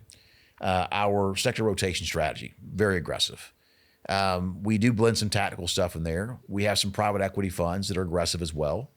But in this bucket of money, we can accept higher returns. We want higher returns. We can accept a greater risk on it. And if the market falls by 30 or 40%, yes, we're going to probably dip in this bucket. Mm-hmm. But the bucket over here financing our lifestyle retirement isn't harmed at all. Right? And so if you set your retirement plan up that way, it's the ultimate resilience. You can be resilient to a new president coming in and, pardon my language, and doing what I believe is kicking ass and taking names, right? And having some volatility in the stock market, and you don't have to worry about your income because you're fine. Now, maybe you're not going to go buy you put money aside in this risk bucket to grow over time and become something larger. Maybe you won't be able to buy whatever that large thing is for a while, but your lifestyle and your well-being is still okay. It's just a mindset shift. Another thing we talk about is timing the market, right? Nobody can effectively time the market. That sounds good. That was my question: is can you time the market? You can't. Yeah. You might get lucky every once in a while. I mean, we saw when COVID happened, we had a position in the LQD, which is a corporate bond fund, ETF, which means all the debt inside of there is corporate bonds, issued by corporations. We made a decision as an investment team that, hey, listen, I like the position we're in because it's before the big crash that happened in March during the COVID year in 2020. I like the position of being in bonds. But for one of the few times in history, we're going to override our algorithms and we're not going to be in corporate bonds. We're going to move over to treasuries because corporate bonds are paid back by companies who have to be able to sell their products to pay the interest on their debt. Yeah. If they can't sell their products because the supply chain is shut down, they can't pay interest on their debt. The U.S. can still pay its interest, right? Because I promise you tax revenue is not going to stop coming in. Right. Right. Yeah. And so we shifted over to corporate debt. That was a situation where we didn't time the market. We just changed the allocation. That's about the best you can do. It's something like that. What's important is time in markets. So you'll hear from time to time, hey, if you missed the best 5 days in the market or best 10 days, you missed all the upside. You would have made, if you were out of the market the best 10 days, you made 2%. So you didn't say timing market. You said time in. Time in. In markets. Time in the market. Longevity. I mean, go back to my example of the presidents. President Kennedy, the S&P was at 170. Under President Biden, it had gone all the way to 5,300. Yeah. Right. So over time, the markets do go up. That's just it is the way it works. So how do you consistently be committed to time in the markets or time in your investments? You have capital outside of those investments to live on if times get bad during your investment holding period. Mm-hmm. And that, to me, is the ultimate resiliency that somebody can have. I think the other thing, too, Chad, is that you understand that there are very important aspects to being educated on investments. Now, that education can come in the form of trust, which you and I clearly have and established many years ago. You trust me on what to do. Now, if I bring something to you, I'm going to say, hey, I want you to have a basic understanding of what we're doing with this. Right. I want you to understand. That's important. And the reason why it's important is you do need to have a general understanding. The most important thing, though, where I'm going with this, is that's what you need. But generally understand everything. People have biases towards things. So we talk about Ken Fisher, for instance. Ken Fisher is one of the largest marketing machines in the world. The guy's marketing budget each year will blow your mind. I want to say it's like several $1 billion. He says, hey, bring your $500,000 to me, put it in my portfolio, and you can live happily ever after in retirement. I only deal with people with $500,000 or more. Well, all that money is in aggressive stocks mostly. They do try to blend some bonds in to reduce the risk of downturns, but it's primarily in a risk-based portfolio. Okay? Well, if you're in that risk-based portfolio and that's all you have, well, Ken Fisher makes his money on selling you this risk-based portfolio.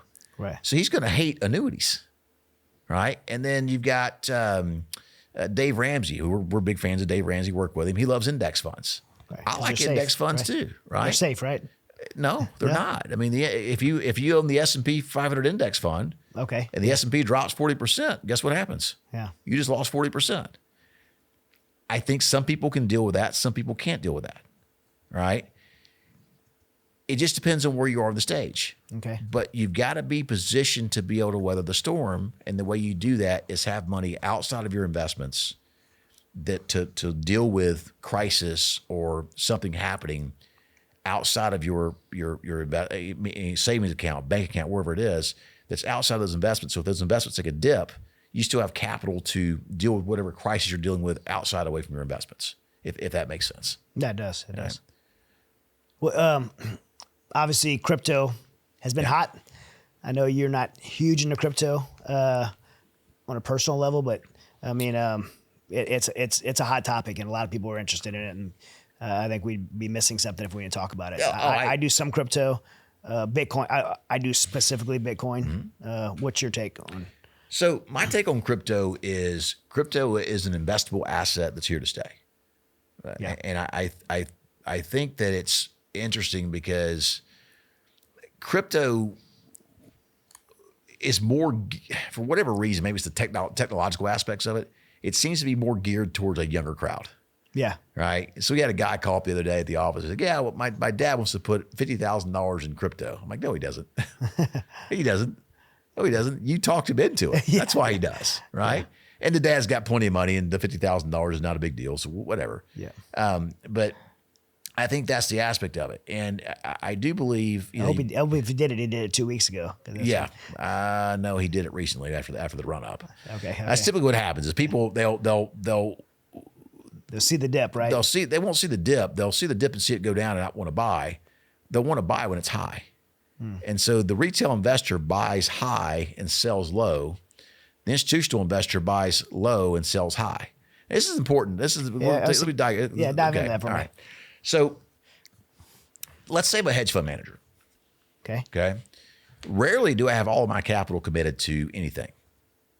Half the capital in the hedge fund sits in stable value, something or another, yielding interest 100% of the time. All right. So let's just say I'm in cash right now, and you're in a fund. Okay. So the market goes up and up and up and up, and you don't sell because you're watching your account go up. It's been going up for quite a while. You're feeling good. You know, everything's good in the economy. There's nothing going on. And all of a sudden some shock happens and the market falls down. Okay. So now you're thinking to yourself, oh my God, this is the big one. I went from $100,000 in my account to $50,000. I can't stomach any more losses. So what do? Oftentimes emotion takes over, and there's a whole thing we could do on what's called behavioral finance. Mm-hmm. Where we abandon our investment plans, we get scared, we think it's the big one, we think that we're going to be poor, we're going to lose all our money, lose everything, right? So we panic and we sell. Who do we sell to? I'm the hedge fund guy. Yeah. I've been hanging out with bonds and stable value stuff, and I've been waiting for this opportunity. To buy at the funeral. So you sell, I buy. Yeah. Okay? Guess what happens? You likely sold close to the bottom. Mm-hmm. Market shoots back up. All right. So now I'm in a situation where I've got these equities that I bought from you at a low price, and now the market's back up. Now all of a sudden you get FOMO. And so I sell and you buy it back. You sell your bonds back to me because when you sold your equities, you went into a stable value bond fund or a money market fund, right? So you sell that back to me. I buy it from you at a high point. Okay. And you buy the equities back from me at a high point. And investing is a zero-sum game. I got your money. That's the way Wall Street works. Yeah, when Bitcoin dropped to went down to like 70-something thousand. Like it got lower than that at one point. It was down around 30 a while back. But, a while back, yeah. I mean, like 2 weeks ago, it was in the mid 70s, and you know, the text I got wasn't like, "Oh my gosh, it's down." This from my friend who has millions of dollars in it. It wasn't like, "Oh my gosh, it's down." He said, "Hey, there's a fire sale." That was his mentality. Hey, Bitcoin's on sale, buy it. That was. And I think he's got millions of dollars in it, so he understands that And I think that's what's just such an important thing is so many people are gambling with their life savings. And the emotion of that leads them to potentially make bad decisions in times of turmoil when it's the absolute worst time to make a decision. You're a combat guy. You've been in situations that I can't even imagine. And I'm willing to bet you that in those situations, you're trying to keep a cool head because I believe a cool head prevails. Well, yeah. Combat, MMA, like finance area, the composure is key, right? The more composed you are, the better decisions you make. But if you're in a battalion somewhere and you're watching all your buddies get shot and killed, it's probably getting harder and harder to maintain that composure. I've not been in that situation, but I can only imagine it's got to be terrifying and hard to maintain that composure, right? Yeah. Yeah. Anytime chaos comes, like the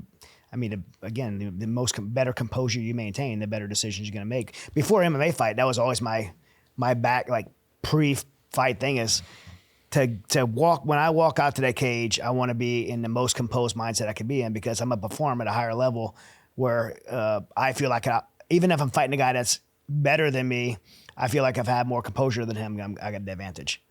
And so, yeah. So this guy with the Bitcoin situation was able to have more composure than others because he's not dealing with his life savings. Yeah, right. That's true. And that's where I'm going with that, and trying to bring that combat situation into the mix there. And so many people are out there, and they're dealing with their life savings in a way that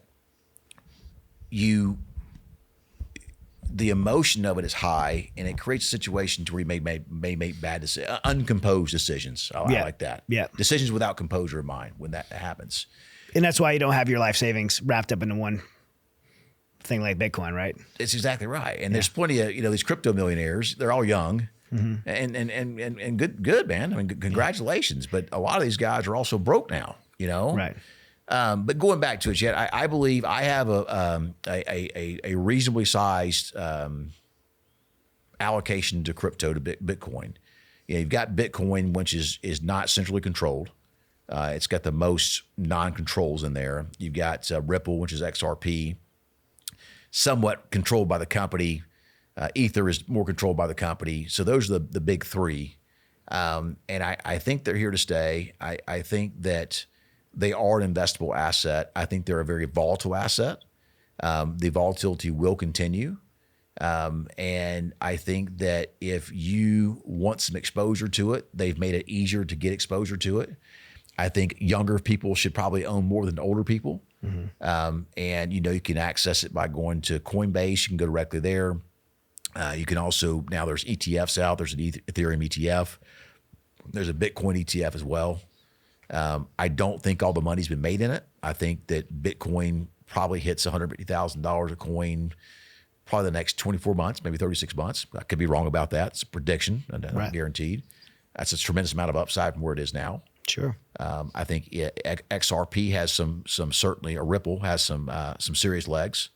And I think Ether has some serious legs. So I think all three of those are viable currencies to cryptocurrencies to play. That's good insight. Yeah. That's really good insight. I honestly didn't expect you to say that. So, yeah. Again, always make sure you're not betting the farm. If you put the $100,000 into Bitcoin tomorrow and Bitcoin drops 50%, are you going to be able to stay committed? Are you going to be able to stay resilient? Yeah. Right? Yeah, ride the storm. Exactly, because I just told you, I predict that Bitcoin could be as much as $150 in the next $150,000 a coin in the next 24 to 36 months. What I did not say in that prediction is it could also go down 50% too on the way up there. Yeah, yeah. I mean, if you look at the 5-year graph of Bitcoin, it has some major dips, but it has that long-term trajectory, like you said, the time in. I like that, the time in. The time in. Yeah. And to stay committed and focus on time in the markets, not timing the markets, you've got to be able to invest in a way to where you can, in fact, stay committed. Yeah. And that's the tricky part. And I think so many people don't invest that way and oftentimes find themselves in trouble. There's so much of this is, you already kind of talked about this, just maybe just to rehash this point. There's so many things in the economy and finance, in the financial world, that's outside of our control as investors, as people that are trying to set up our retirement. what are, I guess, what are things that, I guess in our mindset that we should have to when it comes to the psychology of wealth building, when it comes to just knowing that so much is out of our control? What are things that we can do? Is it finding someone like you? Is it just having the good advice, counsel, wisdom, someone to guide you through this complex, ever-changing market? I mean, that for me, that was one of the big things. Yeah, I'm not saying that to sell you. I'm just saying for me, I wouldn't have the confidence to do it. It's just too complex for me. Well, and there's zero chance that I'm going to go find a way to charter 2 or 3 jets to start pulling people out of Afghanistan either, Chad.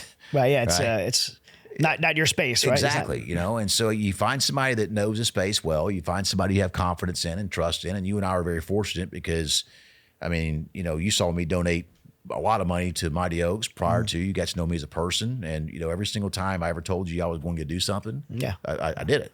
Right. Yep. And that creates trust. And same for you to me.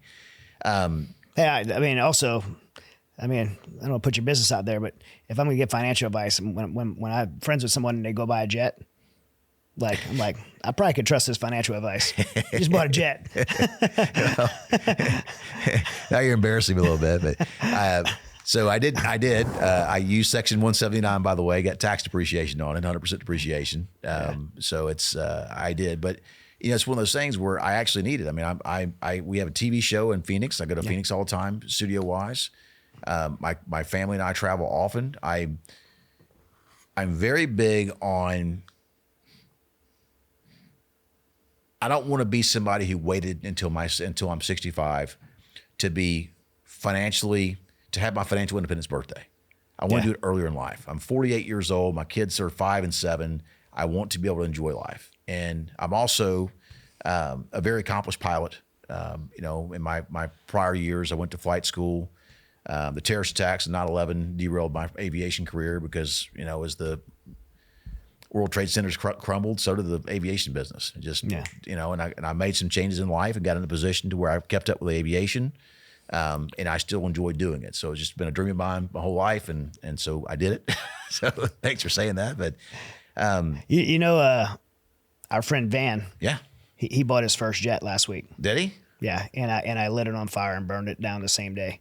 What? On a Shadow Figures show. Oh, I saw the Instagram on that. Yeah. So I took a picture of it because he was one of the investors in that project. Yeah. And so I sent him a picture. I said, "Hey man, congratulations! I know you always wanted to get your first jet, and you bought it. And I'm a bad friend. I burned it down. Sorry." That's awesome, man. Van's a good dude. Yeah. But Chad, the thing I would tell you is you've got to save money. You've got to have a plan to put money away. And here's how I'll let you on a secret. Here's how I do it, by the way. Okay. So I have a bank account at a local bank, not a national bank, local bank. And I have distributions that go into that account each month. And at the end of each year, I walk into that account and walk into that bank and I take all that money out of the bank and I go put it in my investment account. And then I allocate that capital according to whatever investments that I'm buying at that point in time, and I don't touch it. It's discipline. I don't have a statement. I don't have a check card. I don't have access to the money. The only way I can get money out of that bank account is to go there and stand in line and literally fill out the paperwork and draw money out. And there's been times where I've had to go to that bank and take money out. And the amount of shame that I feel when I do that it's just burdensome to me because somewhere you messed up. I messed up. And it's just, and for, I don't know if it works for other people, but it works for me.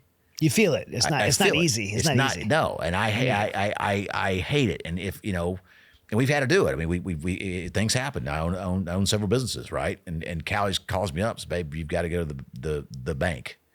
When she says the bank, I'm like, hold on a second. Let's go through everything we got going on. And no, I'm not going to the bank. You're gonna have to go to the bank. And I get upset. And she's like, I feel like you're mad at me. I'm like, babe, I'm not mad at you. I'm frustrated with me because there's something that happened along the line to where we behaved in a way that led us to be in this situation. and whether we didn't, do enough marketing, or whether we didn't serve enough clients, or, we spent too much on expansion, or whatever it was, there's something that we did along the line that caused that behavior, right? So that's important to me. And the funny thing is I go to that bank, and every year there's a new teller there. I'm like, I want to pull this out, and it's not a small amount of money. And like, well, do you have a check card, sir? Do you want to turn this into a checking account? Do you want to talk to our investment people? I mean, there's just a lot, we can get checks. And I'm like, ma'am, listen, I appreciate it.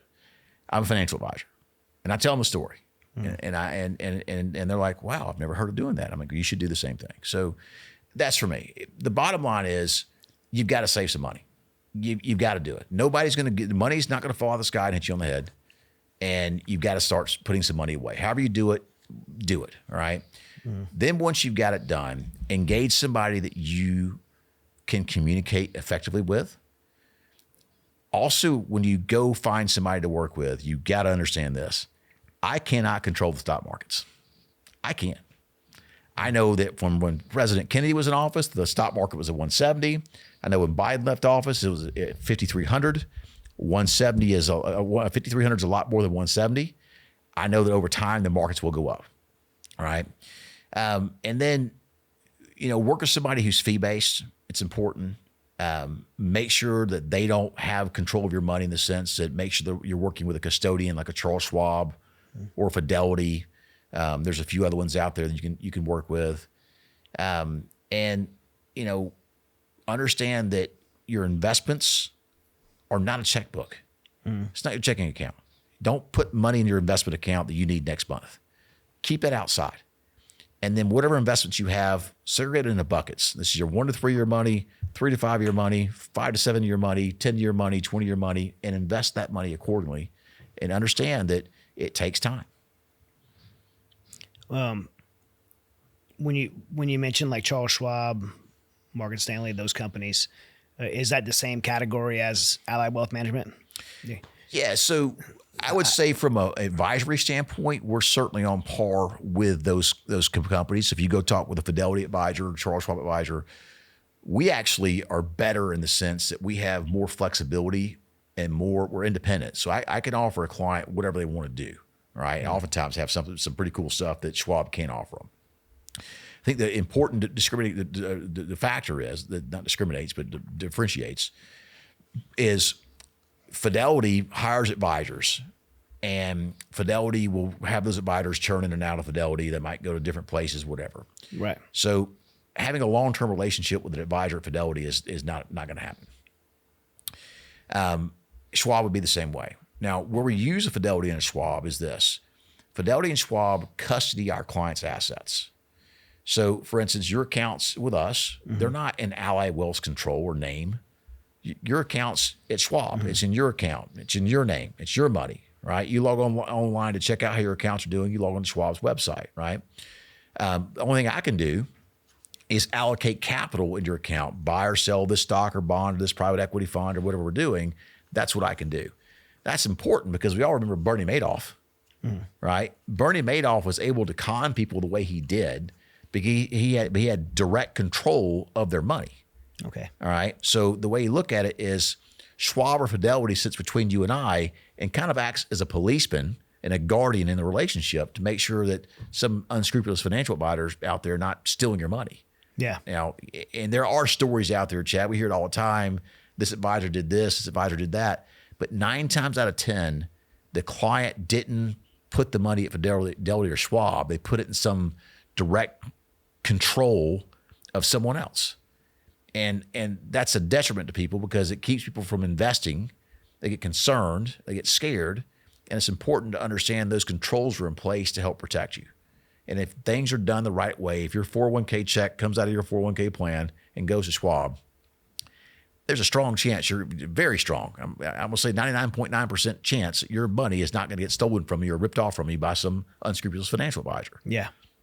If the financial advisor comes to you and says, hey, I have ABC Fund, I want you to write a check to ABC Fund, that's a red flag. Yeah.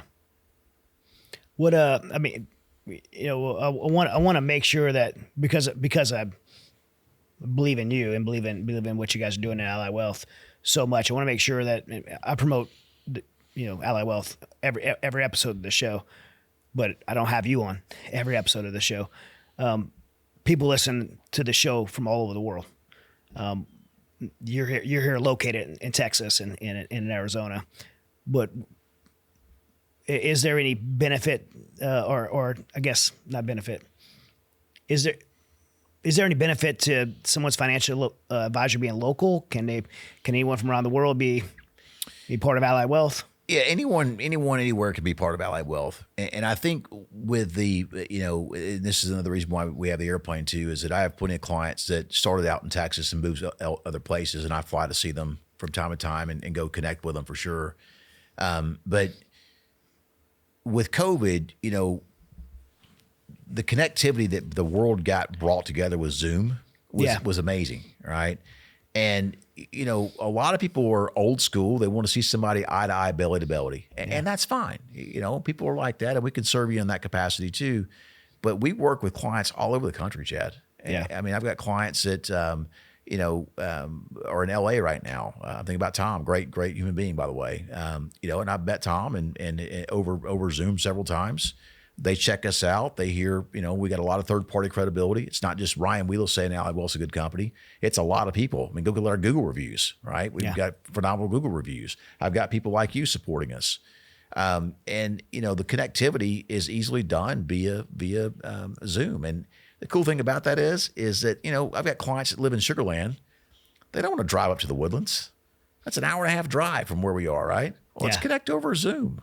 That's just, I live 20 minutes away from your office, but I don't think we go in there. No, not often. Maybe once a quarter. Yeah. Kathy and I will go there, but so we can work with anybody, any place.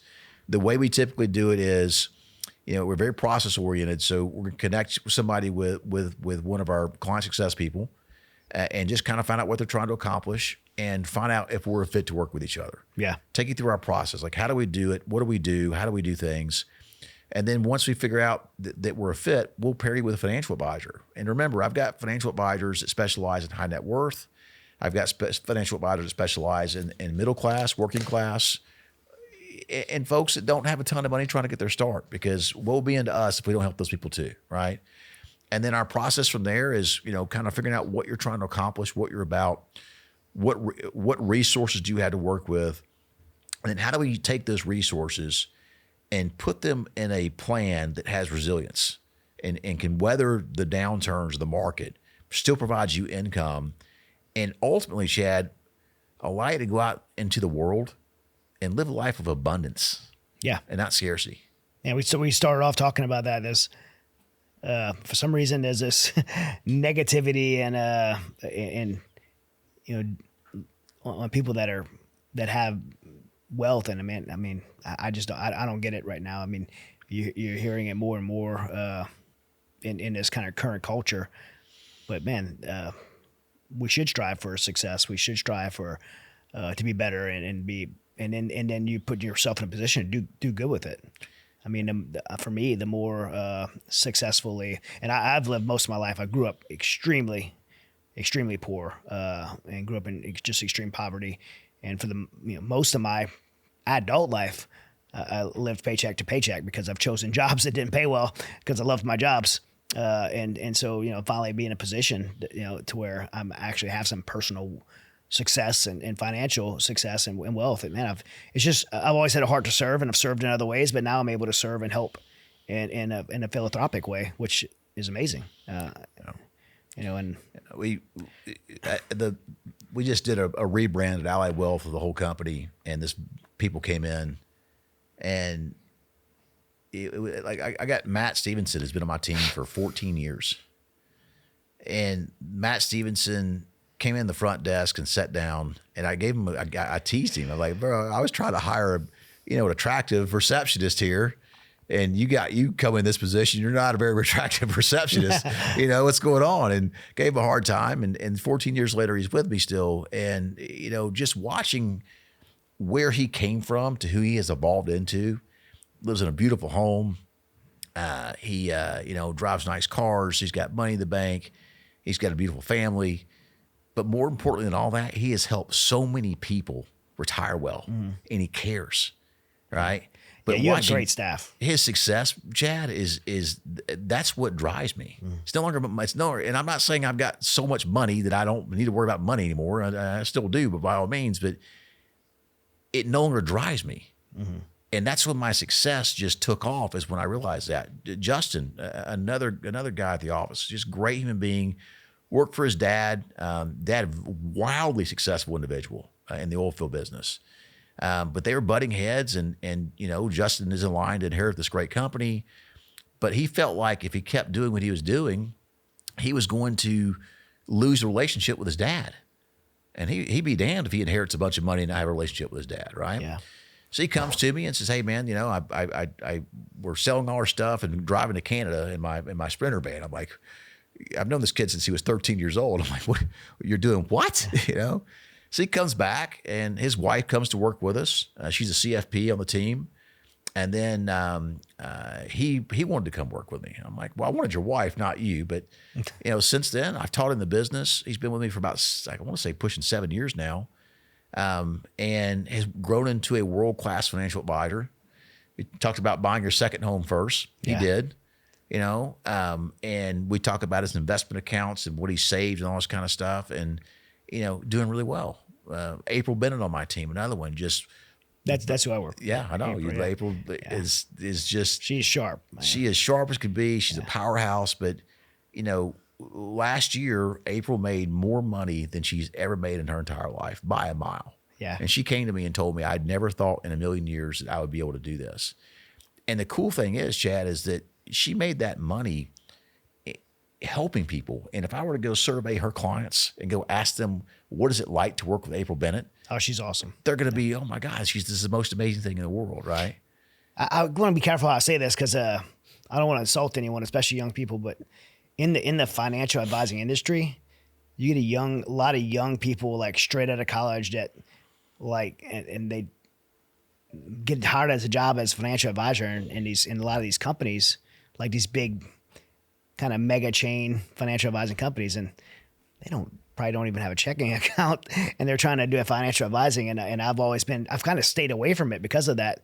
And then when I met April and some of the people on your team, it's like very life mature people that have a lot of wisdom. And again, nothing against young people. I think I'm excited to know they're out there trying to make it. But for me, trusting some kid first year out of college as my financial advisor, I just couldn't get there. Couldn't do it. It's hard. It's hard. And there's a lot of that out there, right? And I think a lot of people, there's designations, which I don't have a ton of designations. I've got a few. I've got experience. My experience outweighs any designation by a mile. But some people gravitate towards a younger person who's maybe a certified financial planner, and they go that direction because that person's a certified financial planner. And that's fine. That's awesome. But the person has book knowledge. They don't have actual experience in weathering the market since 2007 and doing the stuff that we've done. And so, whether it's somebody who's older or more mature, or, you rely on credentials, it just, the fit's got to feel good. Ultimately, you've got to trust your gut, and quite frankly, Chad, I mean, April cares more about Kathy than she cares about you. Oh yeah, I already know that. Yeah. Well, because I insulted her that one time. It was an accident, by the way. I did insult her, and she forgave me. But well, we do that because well, you remember what happened, right? Oh yeah. So she's on the phone, and she's very detailed. Oh yeah. She's very detailed, and I was in a hurry, and Kathy had me on the phone with her and on her speakerphone. So I texted Kathy tell her can she land the plane, wrap it up, and I didn't know Kathy gave this phone to April, so April's holding the phone, and I basically texted April right to her face hurry it up. And so so I could tell when the text went through, I'm like, oh, April has the phone. Cause I could tell the way her voice changed. And so I apologized, and she's like, "It's all right. I get it from Ryan all the time. He tells me, I asked you what time it was, not how do I build it, not how to build a clock." Yeah. So I guess you get on her. I do. And it's just, the communication's got to be, it's important, and you've got to meet people where they are. Chad, if a school teacher walks in the office and needs help retiring, we're going to have a conversation.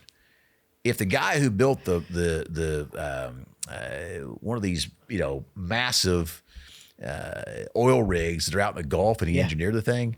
Him and I are having a different conversation. Yeah. Right. So you got to know who you're talking to, because your message is important. I don't want somebody to feel like I'm talking above them. Yeah. And they're down here. It doesn't mean they're down here, money wise or intelligent wise. They just don't understand this level of things, whatever. And the engineer guy's like, well, Ryan, I want you to reverse engineer the stock market for me. I'm like, two different conversations. You just got to know your messaging, and it's important. And I think, one of the things that we work hard on is understanding more about the person. For instance, our questionnaire, when we actually go through the entire thing, it's got over 100 questions on it. 100.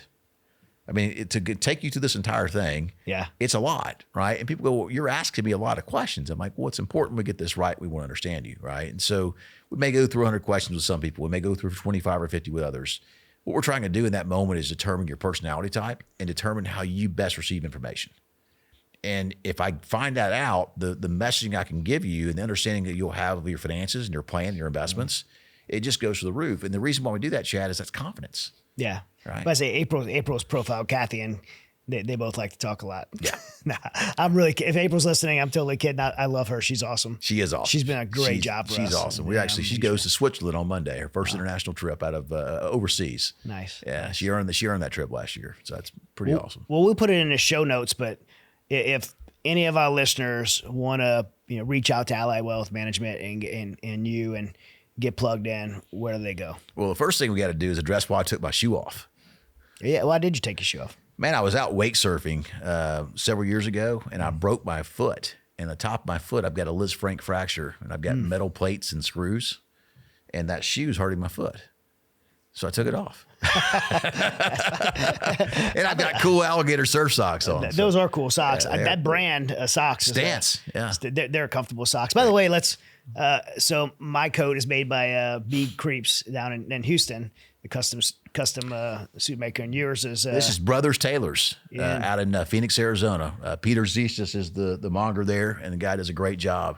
It looks sharp. Sure. I noticed it right away. Yeah, you too, man. I like your whole get up there is the blue shirt and all that kind of stuff. Yeah. Chad and I are actually metrosexuals behind the scene, by the way.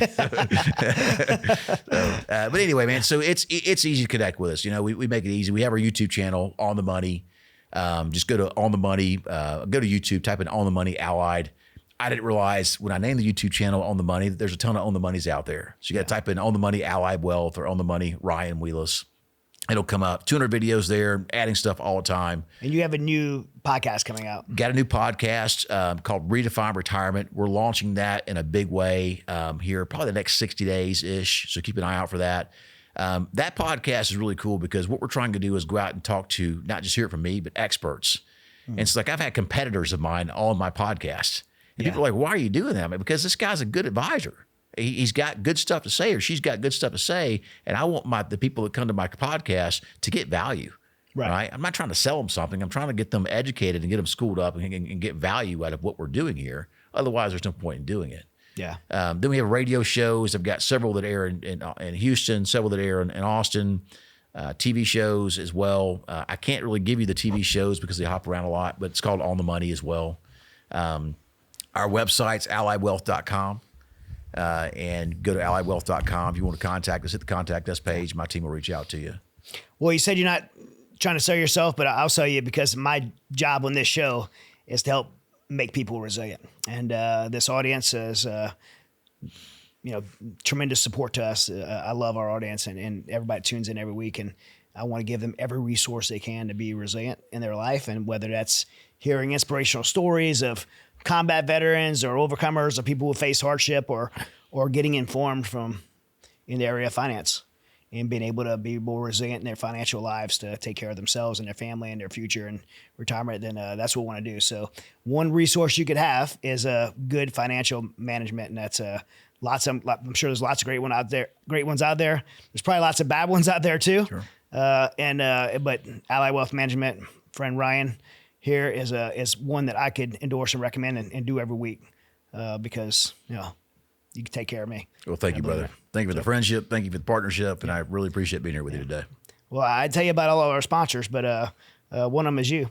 Allied Wealth Management, and I'm sure you already know about BioPro and Gators Eyewear and Smith & Wesson Firearms and Vortex Optics. And it's been a long time coming. We've been talking about getting you a pistol put together. So as a guest on the show, we're going to get you a Smith & Wesson pistol with a Vortex Optic. We'll get you a pair of Gators glasses. And if I haven't given you BioPro yet, I'm going to give you some BioPro. Right on. And so. Right on. What is this one, bud? This is holy water. I'm glad you mentioned it because I almost forgot. And so I was speaking at a men's event in Albuquerque, New Mexico, and I met the owner of the company, and his name's Beto. And he's like, he had just came out with this at the time I was speaking, and he said I was drinking some of that Liquid Death water in a can. And I thought, man, this is a great idea, but I don't like the name, and so I want to do something more positive, and give the proceeds to ministries. And so he started this company called Holy Water. That's awesome. And I've been drinking it now because it doesn't only quench your thirst, but it quenches your spirit as well. That's awesome. that's the tagline. We can all use more of that for sure. Yep. And so, it's awesome, dude. Awesome company. And they support the show. And like I said, just great people. They've, in my last book, he bought a batch of books to give out to the troops. So he just personally said, hey, I want to buy a couple of thousand. I forget. I think maybe bought like 1,000 copies of my last book to give to the troops. I've given away like 400,000 copies of my books to the troops over the years, and so some people helped me in that effort, and so he did that. It was pretty cool of him, and a great guy. So so drink yourself some holy water as well, and go to Allied Wealth Management, guys. Thank you for listening. If you have not yet done so, subscribe to this page, like it, share it. Put a comment in the comment section below. Let us know. Give us some feedback. And if you're not already part of our Patreon family, join our Patreon. After I get off of this episode, I'm going to corner Ryan into giving some behind-the-scenes Patreon content for you to give you a little more information for your finances. And so much great behind-the-scenes content on a Patreon. And it's the number one way you could support us because you join, you pay a small membership price to join, and it helps us financially support this show and keep us going. So thank you guys. Love you guys, and stay resilient. Hey, what's up, Resilient family? I am so grateful for each of you who tune in every week to hear our episodes. We have such incredible guests and topics that I am passionate about, our team's passionate about, and we could not do it without you. So we're thankful for you. We love you. We appreciate you locking arms with us to be more informed, to become a more resilient community. And I want to invite you to become a tighter part of that community by joining us on Patreon. If you go to our show notes below, you can click the link and get dialed into our Patreon and get extra content weekly. You could join for $15 a month and get behind-the-scenes footage, get closer access to me. I have monthly Zooms that I'll be doing with some members of the community. And so we'd love to get more involved. Again, go below in the show notes and click the link and join today.